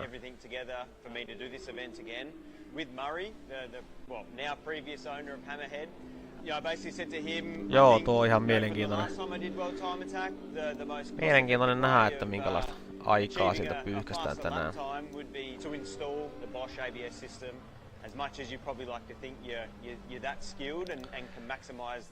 Siinä on vähän nyt tämän tapahtuman nopeamman auton tekniikkajuttuja ja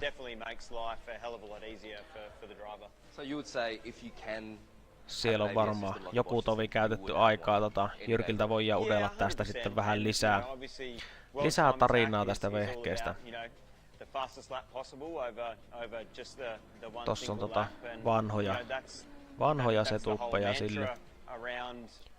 How these cars are built. So for sure, if there were the initial boxes to tick, yeah, the Bosch ABS system would definitely be one of them. So you're in the driver's seat of both of these cars, and a lot of people might not understand how better brakes make you go faster. So how does that come about behind the wheel? Braking is a huge part to going fast in any race car. Niin, totta. Mikolla kyllä pointti, että jos ei tule teknisiä murheita, mutta mites yleensä onks noi kuin luotettavia laitteita ollut? The braking and the grip available, you see them, lock up a wheel and fire off the track and maybe even have a little scrape with the wall, whereas there's obviously no fear of that with the ABS system, and it really does maximize the braking zones. So with the Bosch system, it's not like a regular road car ABS. There's a lot of tuning you can do with that. What feedback have you given to the team about what you like about it and what capabilities of the system have made you more confident in these cars? Yeah, so I guess, with the motorsport system, it has a lot more control over each individual wheel, and we have the knob adjuster in both cars. So essentially, depending on the grip that's available, from either the tyre or the track, or if there's bumps in any braking areas or anything like that, then yeah, you can basically tune that to suit tässä koitetaan vähän kaivaa kuvia tosta possusta. Minkälainen se on ollut. We would have seen you and have fun in these cars, mate. No worries, thanks, mate. Look forward to it.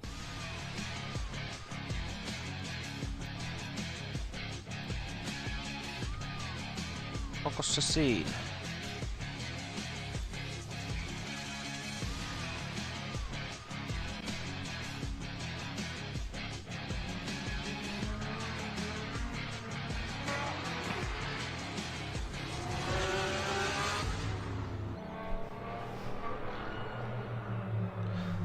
Joo, siis aikataulu, mikä näkyy tuossa sivussa, niin se on Aussien aikataulu, ja siitä voi ottaa nyt sitten 8 tuntia pois, niin sitten ollaan niinku todellisuudessa. Elikkä tässä on nyt Repon omia ottamia kuvia niin vuodelta 2016. And as we said, the best thing we can do is keep cars coming down this track to try and keep that temp in there. It doesn't help when we do get a little bit of a mechanical failure. Don't know what's happened in the stranded MRS, but there's a streak of white dust there to pick up a bit of oil. So at least that's the oil cleanup we've got to do. We're towing the MRS back. Tähän Porscheen, millä odotetaan tulevan nyt sitten kovimmat ajat, niin siihen on nyt ilmeisesti kaikkea niinku varalla. Some 50 years ago when the Datsun 1600 came into production, I don't think they ever thought about entering a car in World Time Attack. But John Healy from V-Sport, here we are with this beautiful Datsun 1600. It's the debut for this car. SR20 up front. How's it been? How's it going? And what are you looking forward to? Yeah, thanks, Warren. Yeah, look, it's good. It's lots of changes since I last drove it 2 years ago. We had a bit of a goal to try and get into the 30-something. We're nearly there, 40.9. So, yeah, very happy for a new car. It's always great to see some of these old school cars out here, and obviously these guys are doing a fantastic job. They're somewhere in the 140s right now, but I reckon come cooler conditions tonight, we'll see I reckon somewhere in the high 130s, no problem. Yes, that's the car after my own heart, the Datsun 1600, or of course the 510, as it's also known as, and that's with the JDM Fair Lady nose on it as well, which is a new, well, for Australian Datsun 1600 owners, there's a lot more of that coming in from Japan, and guys are fitting out that sort of Fair Lady look, or the Bluebird look, to those 510s. That's an amazing car. Mine was matte. I had a 1600 that was matte black as well, and that one, look at that. So no, must have the boot off it at the moment, but they are just an iconic shape, and you know what? Anyone that's associated with Nissan all over the world is honestly, if you did a 510 again, you'd sell them. You would sell the pants. If you did a 510 two-door with like, as we already see, 1 million of them, go back to the parts box, pull out the SR20 stuff, pull out your S15 mechanicals, whack them in a new 510 design, you'd sell 510s again. If Nissan needed something that could throw, if anything, kick the backside of ei kyllä tarvii marmorilla käydä varaosia tohon vehkeeseen. Joo, Datsunihan se. But again, you know, depends on who owns the car company as to whether or not anyone's got any spirit left to do anything to do with a cool car anymore when it comes to honouring the history of the brand. I think at least Toyota is still managing to do that with great success. They know that competition is stiffer than ever in the production. You know, Korea is coming hard with great cars. Jaha, siellähän on tuon näköinen vehe. Win on Sunday, sell on Monday. There's still people. Hang on, can I see some ID there, young man? You look a little bit too young to be driving that car. Ei ollut ilmeisesti kuljettaja siellä. You might be plugged into the phone charger there or something like that, a little bit of screen time. But you know what I mean? They just don't make them like this anymore. And even how about this for the Evo wagon even? How's that for a shape? Joo, do love it. Farkku Evo. Se on perheautolla lähdetty kans käymään. Sitten on MX-5 siinä ja taitaa olla MK2. A little bit of long roof pride there as well. It's a good deal indeed. There's the man at the moment sitting in the clubhouse as the leader in the siinä oli se nopea Evo nyt, mikä oli pyyhkässyt ihan huippuajan verrattuna muihin. And as we've already heard, you know, we're starting to tweak the car. When they bought it, of course, they were going to turn it into an aero car straight away. Joo, just oli tossa toi straight away when they bought this car that it's going to be time attack, and they do want to pay attention to the aero on it. And all right, Andrew, brilliant. Question without notice. What is the drag coefficient of that Supra? Oh, come on, I mate. can't remember that. Someone else will know that. Someone else will know that. I shouldn't put so much on the man. Aero's his life every single day of his life, and for me to just ask for random drag coefficients of any shape, it's not good enough, Andrew. We never even look at the coefficient. We just look at the force, drag force. The drag force. Yeah. I know, but the CD they put in. Well, they don't put in the brochure. They give that to the press, don't they? They like to tell the drag coefficient. Yeah, it's a press number as well. Isn't it a press number? Yeah, it's a press number. The CD. But I remember that was such a big thing in the 80s. They talked about the new one that's coming out's got a CD of 031, and it's like, whoa, Back then, 031 was pretty slippery. Yeah. Pretty slippery. Those 90s cars were quite slick. A lot of them were, yeah. Yeah, and you know what, as you said, you don't drag force is more about what it is. It's not more about drag coefficient. But where do you see, I know we were talking a lot about the future. Where's the future hold? I know here at World Time Attack, we're still completely 100% dedicated to fossil fuels and internal combustion. But you're talking about some of the future, and it won't be too long. I thought already by now that we'd have someone in a Model 3 or an S or a Plaid having a bit of go at Time Attack, but you're telling me that there's guys needing and developing aero for these because that's becoming a thing. I know that the Teslas go down the drag strip pretty well, but they're now looking at, circuit and all that sort of stuff and Time Attack. Yeah, we've been doing quite a bit of development with Model 3. So, yeah, it's what's the drag coefficient of one of those? No, that's all right. I shouldn't. I'll get in trouble. I'll get in trouble that's if I all right. talk about that. You know what? I've got Elon on speed dial. I'll just ring Elon. Hashtag call Elon. But I'd love to see it. And you know what? I can't see any reason why, especially in this format. And that's how strong a splitter should be. That's how strong it should be, isn't it? Is that the test? That's the new aero designed by Kyle Forrester, and that Supra is the fastest of the three. Yeah, right. So that's the baddest late gen. I call that the new gen Supra, standing on the splitter.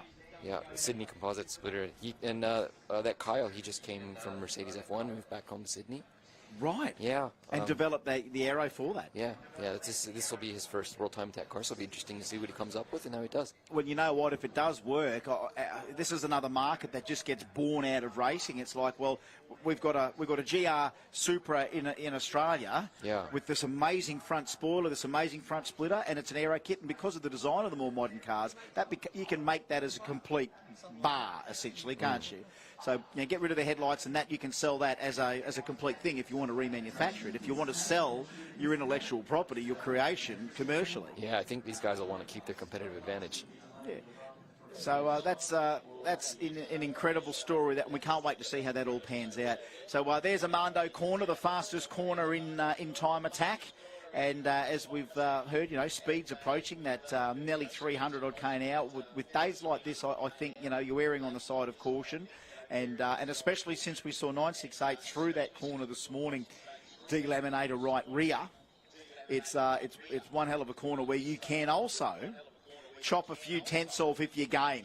I tell you what, if you're a gamer person to do it, well, we're here in the right place to see it. Sydney Motorsport Park, beautiful Saturday afternoon.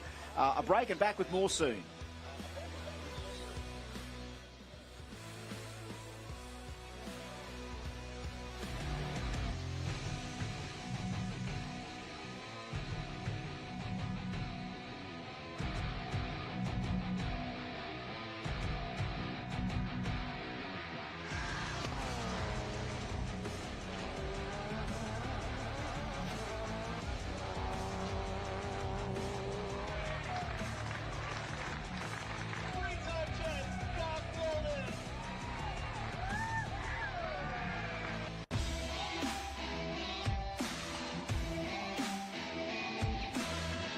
After quality performance products for your car? Talk to the people that speak your language. At highoctanedirect.com, we bring you the best deals on all the top brands. Tomei, Turbo Smart, Hypertune, Nitto, HKS, Greddy, PPG, Haltech, Extreme Clutch, and much, much more. highoctanedirect.com, your gateway to automotive performance. You don't get faster by wishing for it, dreaming about it. You get faster by mastering your craft, always looking for that edge in performance. Next left, carry more speed.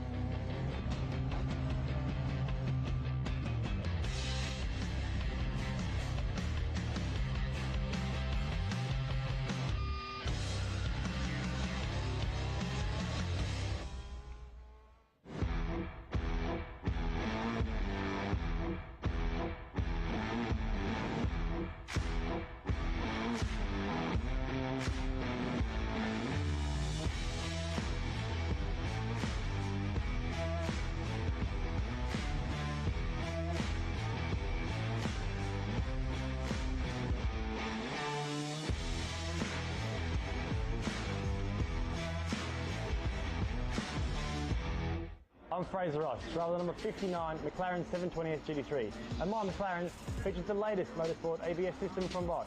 Motorsport ABS is my greatest asset in the McLaren. I'm able to change settings each lap depending on the grip available, wet or dry, and it gives me the confidence I need to win.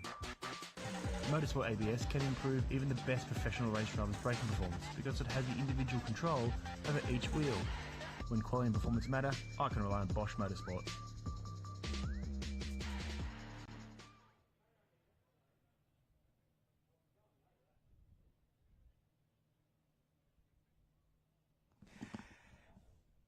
The Bosch Motorsport live stream here Saturday at Sydney Motorsport Park. We've done a little bit of a clean-up there on track. And Andrew Brilliant joining me here. It's looking fantastic for the evening's festivities. And we've got a beautiful backdrop behind us here. Of course, destination New South Wales. And it's so good to have you from Japan. Now, you just recently moved, so where were you living before and where you are now? Yeah, we relocated from Yokohama to Sapporo up in the north, the snowiest major city in the world. So it's cold up there, yeah? Yeah, but we love it. Yeah, right. Yeah. Do you get good Wi-Fi there? I mean, it's just an Australian question I thought I'd ask. Oh, yeah, it's Japan. So Japan, top, so the fastest internet you've got, yeah? Yeah, well, you wouldn't compare to Australia. Yeah, no, have you tried you've tried Wi-Fi here, haven't you? You tried to get the Wi-Fi on here. His computer's snoring here, by the way. That's how slow the Wi-Fi is here for you, Andrew. But as an aerodynamics consultant, I mean, are you finding yourself that you can still do a lot of simulation from home and you know, when do you have to take trips, you know, to do things? Yeah, that's been a bit difficult with COVID. Japan had the most strict rules for immigration of anyone in the G7, G20. So I've only traveled probably 4 times in 2 years, which is a first for me. No, right. I had 2 million kilometers of flight miles before Corona came. Yeah. And then you've moved to Sapporo and haven't done much. Now we've got the drift demo on here, guys. So it's a few guys out here having a bit of a crank around. So what is going on? I don't mind. I love it. But you guys know what's going on, and you know what? We'll tässä nyt alkoi Cav on because I think he's just about ready to come drift back demonstration and have a crack there. Okei, eli pro-autot jäi väliin. No mutta hei, nyt tehdäänkin sitten semmonen homma, että me rupean tossa syömään ja pakkailen kamat, niin sitten siirrytään sinne Simpeleelle, mutta annetaan lähetyksen pyöriä sen aikaa vielä, kunnes ne kerkee tossa syyvän ja muutenkin pakata, niin sitten lopuksi puretaan setti ja se on noin tunti puolitoista ehkä pois käytöstä ja sitten palataan takaisin ruutuun. That's up there with me as far as the Corvette. Like the Corvette blew my mind, but to have a Z car, one of our original JDM icons out there as a drift car, and again it's like, wow, that's gorgeous. While it doesn't rub anything, you just don't want it. You don't want anyone to touch it in a battle, do you? It's like, that's gorgeous. Just don't touch him, all right? Brad Tui here just getting the smoke out of the car on the main straight here at Sydney Motorsport Park as the drift demonstration's underway. Matty Hill's got the arm out there and you can see right behind him the Keep It Read R31 wagon, Barra powered of course, Jason Ferrin as well. Saxon Moyes is out there doing some demonstrations as well in that great 2J powered 86. Up on our screens they see Matty Hill and Newlon powered S15. Look at that thing get on the bake, the tyres smoking off the back. You can't see that. Jason Ferrin is gone. That purple wagon, it stands out in the sun. We can't see it. Now we change angles. Look, they're going to go lock to lock down the main straight as well. Matty Hill, this guy has just been setting this car up recently. Spent a lot of time with Shockworks here, trying to set it up and get it settled throughout the day. Did fantastic in today's competition. Unfortunately, didn't get on the podium. Jason Ferrin out there in the top 8 as well. But look at him, just keeps going, does a lot with the drift community down in Victoria as well, Jason Ferrin. Look, it's so good to see an R31 wagon. That's another bit of long roof love right there. And, yeah, you've got to have something different once in a while, and I don't mind the old square body wagon. You try and find one. What are they worth? You try and find any R31s even. And then you stick a 580 kilowatt Barra into that one as well. So, yeah, just something a little bit different there. It's very, very shiny, I must admit, under the bonnet. That's so Australian. That is just so Australian. All Barra swap. Well, I'm not going to call it a Pintara. It's a Skyline wagon, but, you know, you could call it a Pintara. I mean, because we had Pintaras as well. It's amazing that we got probably the bargain basement side of an R31, and then we got an RB30, in the mighty R31, which of course, you know, Holden had to go. Oh, Mr. Matt Mingay decides to sneak out, and is that, of course, is that Kent in there as well? Yeah, Kent Dalton there at the start there, because he's got the VF out there. And look, he lent this car to a fellow drifter this weekend, and he's just done everything in this car. They've got the stunt show on, they've done the drift as well in the competition there. Unfortunately, he got out in round number 1, but look at this. When it comes to putting on a show for the crowd, he definitely puts on a show. Look at how much fun he's having out there at the moment, just sliding the car around on track.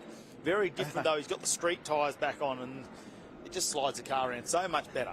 Yeah, well, look, Matty Mingay trying his best to drift the stadium truck around, but I tell you what, when you consider how many stops they make on the national tour that they do, plenty of practice in, and you know what? As much as it's another day at the office for him, I'm sure he don't mind throwing the thing sideways. Of course, you can take a few passengers in this car as well. So he's got the seats in the back. Yeah, so it's you could four-seater. A four-seat drift experience. Oh, bumps that thing over the curb nicely. Loops that beautifully together, and that's an award-winning corner right there. All the way out for Kent.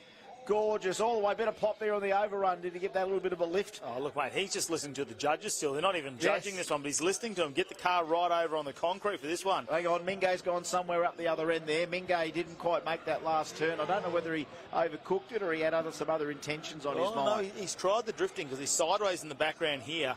Ken Dalton, though, pulls this one up. They're going to get rid of a few pebbles. Here we go. Hold the phone. On the main straight here. Hold the phone. Come out on top of the tower, ladies and gentlemen, here at Well Time Attack. The Hot Wheels Stunt Show. The 1,000 horsepower high torque performance engine in that. Yeah, hold the phone. There's some stuff going on here. Here we go. The synchronised doughies. Where's Mads? That's the biggest question. You ever seen the movie Blades of Glory? Well, this is the automotive version of that. And here's Junior. Junior in the middle, and you know what? It's good. He's got the big remote control antenna on, so Dad can see where he is. Now, what's he into? The Doughies there too. There he is, the kid into the Doughies. Father and son Doughies. The family that donuts together stays together. And look at that there. Father and son, 14-year-old. And they go, when are you going to be as good as your dad? He goes, what do you mean? I already am. It's like, you are a Mingay. Oh, there we go. Matty Mingay lights up the Newlawn Stadium truck. Plenty on board. Junior's just running the little truck around now. Look, Kent's off on another mission here through Armando. But meanwhile, Matty Mingay is going to try and throw those big tyres into a fit. Keep an eye out on the boy, which he's doing. And off Matty Mingay he goes up Brabham Straight, technically the wrong way, but when it's entertainment time, any way's a good way. And up there's good too. So look at him go. Little wind-up, old wind-up toy. Yeah, it's good to see that little one up on the back there. Matt's getting the donuts done at the moment. You know what? Imagine show and tell on Monday at school. You know, what'd you do on the weekend, Matt? Well, I cut some sick doughies at World Time Attack. What did you do? Oh, our footy team lost, you know. Yeah. It'll be their show and tell. It'll be like, oh, do we have to hear another true story from, you know, Mads Mingay about what him and his dad got up to on the weekend? They don't get time to go fishing, you know. They just don't do it. It's not what they do. Now, here we go. Go, son. Doesn't mind if you give Dad a little clip there either. You can give Dad a little clip if you want. Dad will fix it. Good to see so many people from World Time Attack coming on top of the stadium here and checking this out. I seriously considered buying one of these little Legends cars in the day. But how much fun does it look? All right, there he goes. A hell of a lot of fun there. And, yeah, a little bit of fairing off there for Mad. But, look, the little wind-up toy. Thanks, Dad. Bit of father and son hooliganism. It's a bonding moment. Oh, it's a huge bonding moment there. And, yeah, I just love the fact that he's incorporated the boy. The boy wants to get into the family business. And you hear about sons wanting to get into Dad's family business. And you might be a butcher, a baker, a candlestick maker, a cabinet maker, a plumber, whatever. But if your dad's into the stunt game and you want to do what Dad does, well, here's a car, son. Let's do it. And look, thanks to Hot Wheels and Newlawn, and of course Matty Mingay's legacy of being just such a respected showman and rider and driver, that he's able to piece a deal together that offers motortainment like nothing else. Because I can't think of too many other guys that do this for a living in Australia and for that matter the world, to be able to have a team like this. I know there'd be a few if you look through the yellow pages for motortainment. But I don't know of any, and this is great in Australia that we've got a team that do get to a lot of big events and do show off just the very best way they know, and it's always entertaining to see. So yeah, father and son have had a good old crack. Look at that show and shine area. No one's left the area at all. Just row upon row upon row of sheer quality. If you go for a walk down, there's a huge area. Yeah, it's crazy. Figure 8 area, they use it for the skid pan stuff, but the amount of cars that have come in this morning, they were here very early. They had to get in there before we opened to the public. So, you know, to come down and be part of World Time Attack's absolutely fantastic. Yes, and they've done a very good job of making sure that area is just for pure. Look at that, just, I mean, it is almost, you know, to coin a phrase, I suppose, it's Stance Nation, really. Australia might be that way, but you know, not everyone's into that stuff. But boy, there's a hell of a lot that are, and it doesn't matter what sort of car you want to bring. They all seem to have the same theme. It's spelt this way, COOL. It's just cool. Speaking about cool, this girl is the queen of cool here today at World Time Attack. Charlie, what have you got for us? Oh, stop it, you old charmer. But we are up on the roof at Sydney Motorsport Park, and there are fans all around us as the sun comes down and those lights go on and the heavyweights are going to throw down, all to chase that one perfect lap around Sydney Motorsport Park. There is so much more yet to come. Guys, I'm so excited. World Time Attack is back. You're excited. So excited. Yeah, we're excited. We're chuffed. We're positively chuffed, Miss Twinings. I only just threw that in there because I had to commend her for the Luffy comment. You know, that turbo's so big to blow dry Luffy's hair, and then they were actually explaining to me that, you know, that Luffy had broken his straightening iron. But anyway, that's another story altogether as well. But apparently that's a real story. We digress. As we take a breath, we have to take a breath once in a while and just take in the surroundings. We've had that crazy little Hot Wheels demo there. We're lining up for some other big things scheduled for the rest of the afternoon. None other than, you know, we've got some more club sprint coming on where they are going to have another crack at it. We've also got the Ron Goodman Porsche demonstration coming up shortly where Luffy will be in something. But there is a exotic sports car demonstration, according to our schedule, coming up soon. So we'll see if that's coming up. And, of course, we're supposed to do some jump truck stuff there on the main street. So we've just got to get those guys back in the pit, sort that out, and that'll be part of the schedule as well. We also have a Flying 500, the Turbo Smart Flying 500, which I know a lot of you folks are waiting to see, and quite a lot of you were here last night. Not only took in the drifting yesterday afternoon, but then took in the Flying 500. We didn't have too many speed. Well, we didn't broadcast anything yesterday, but Adrian Hodgson did manage to send me the speeds for some of those cars, and you know, 273 we got up to last night, I think, over 500 metres. There's a couple of 270s in there. Yeah, 270 kilometres an hour. Yeah, there was a couple of 270s. I'll bring that back up here just to make sure. And again, he shot them through. Yeah, so 272 is what we've seen. There was 252, 259, 262, 269.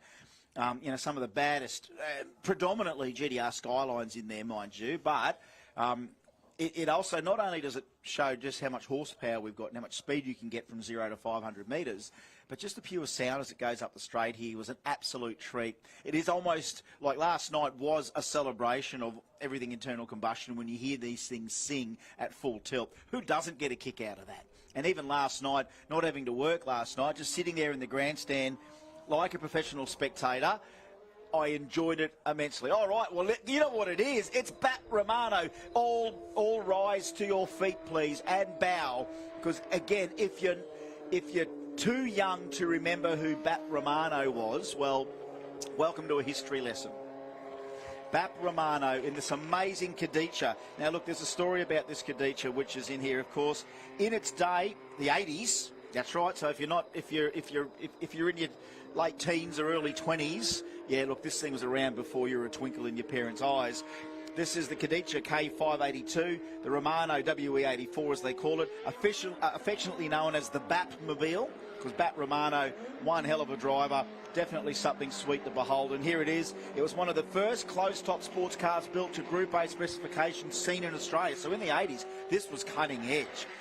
In a way, when you have a look at it, and you know, Andrew should cast his eye. I'm sure he's cast his eyes over the Kadicha. 1980s, no such thing as simulation back then, was there? It's build something, put some tape on it, and see if you can watch it go down the straight. Sorry, mate. Now, of course, it's got the Cosworth DFV V8 in it, so it's the same engine that had actually been used during the 1980 Formula One season by John Watson and the young Alain Prost. So this has got some lungs on it, and I was hoping last night that BAP could show us the lungs.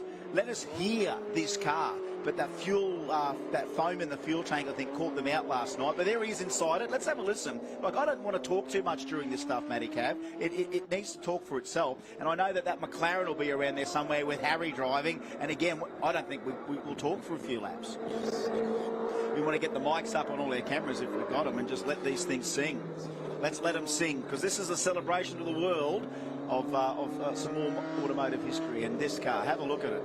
All right, let it rip back, let him go.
Yeah, well, I mean, BAP's just getting himself...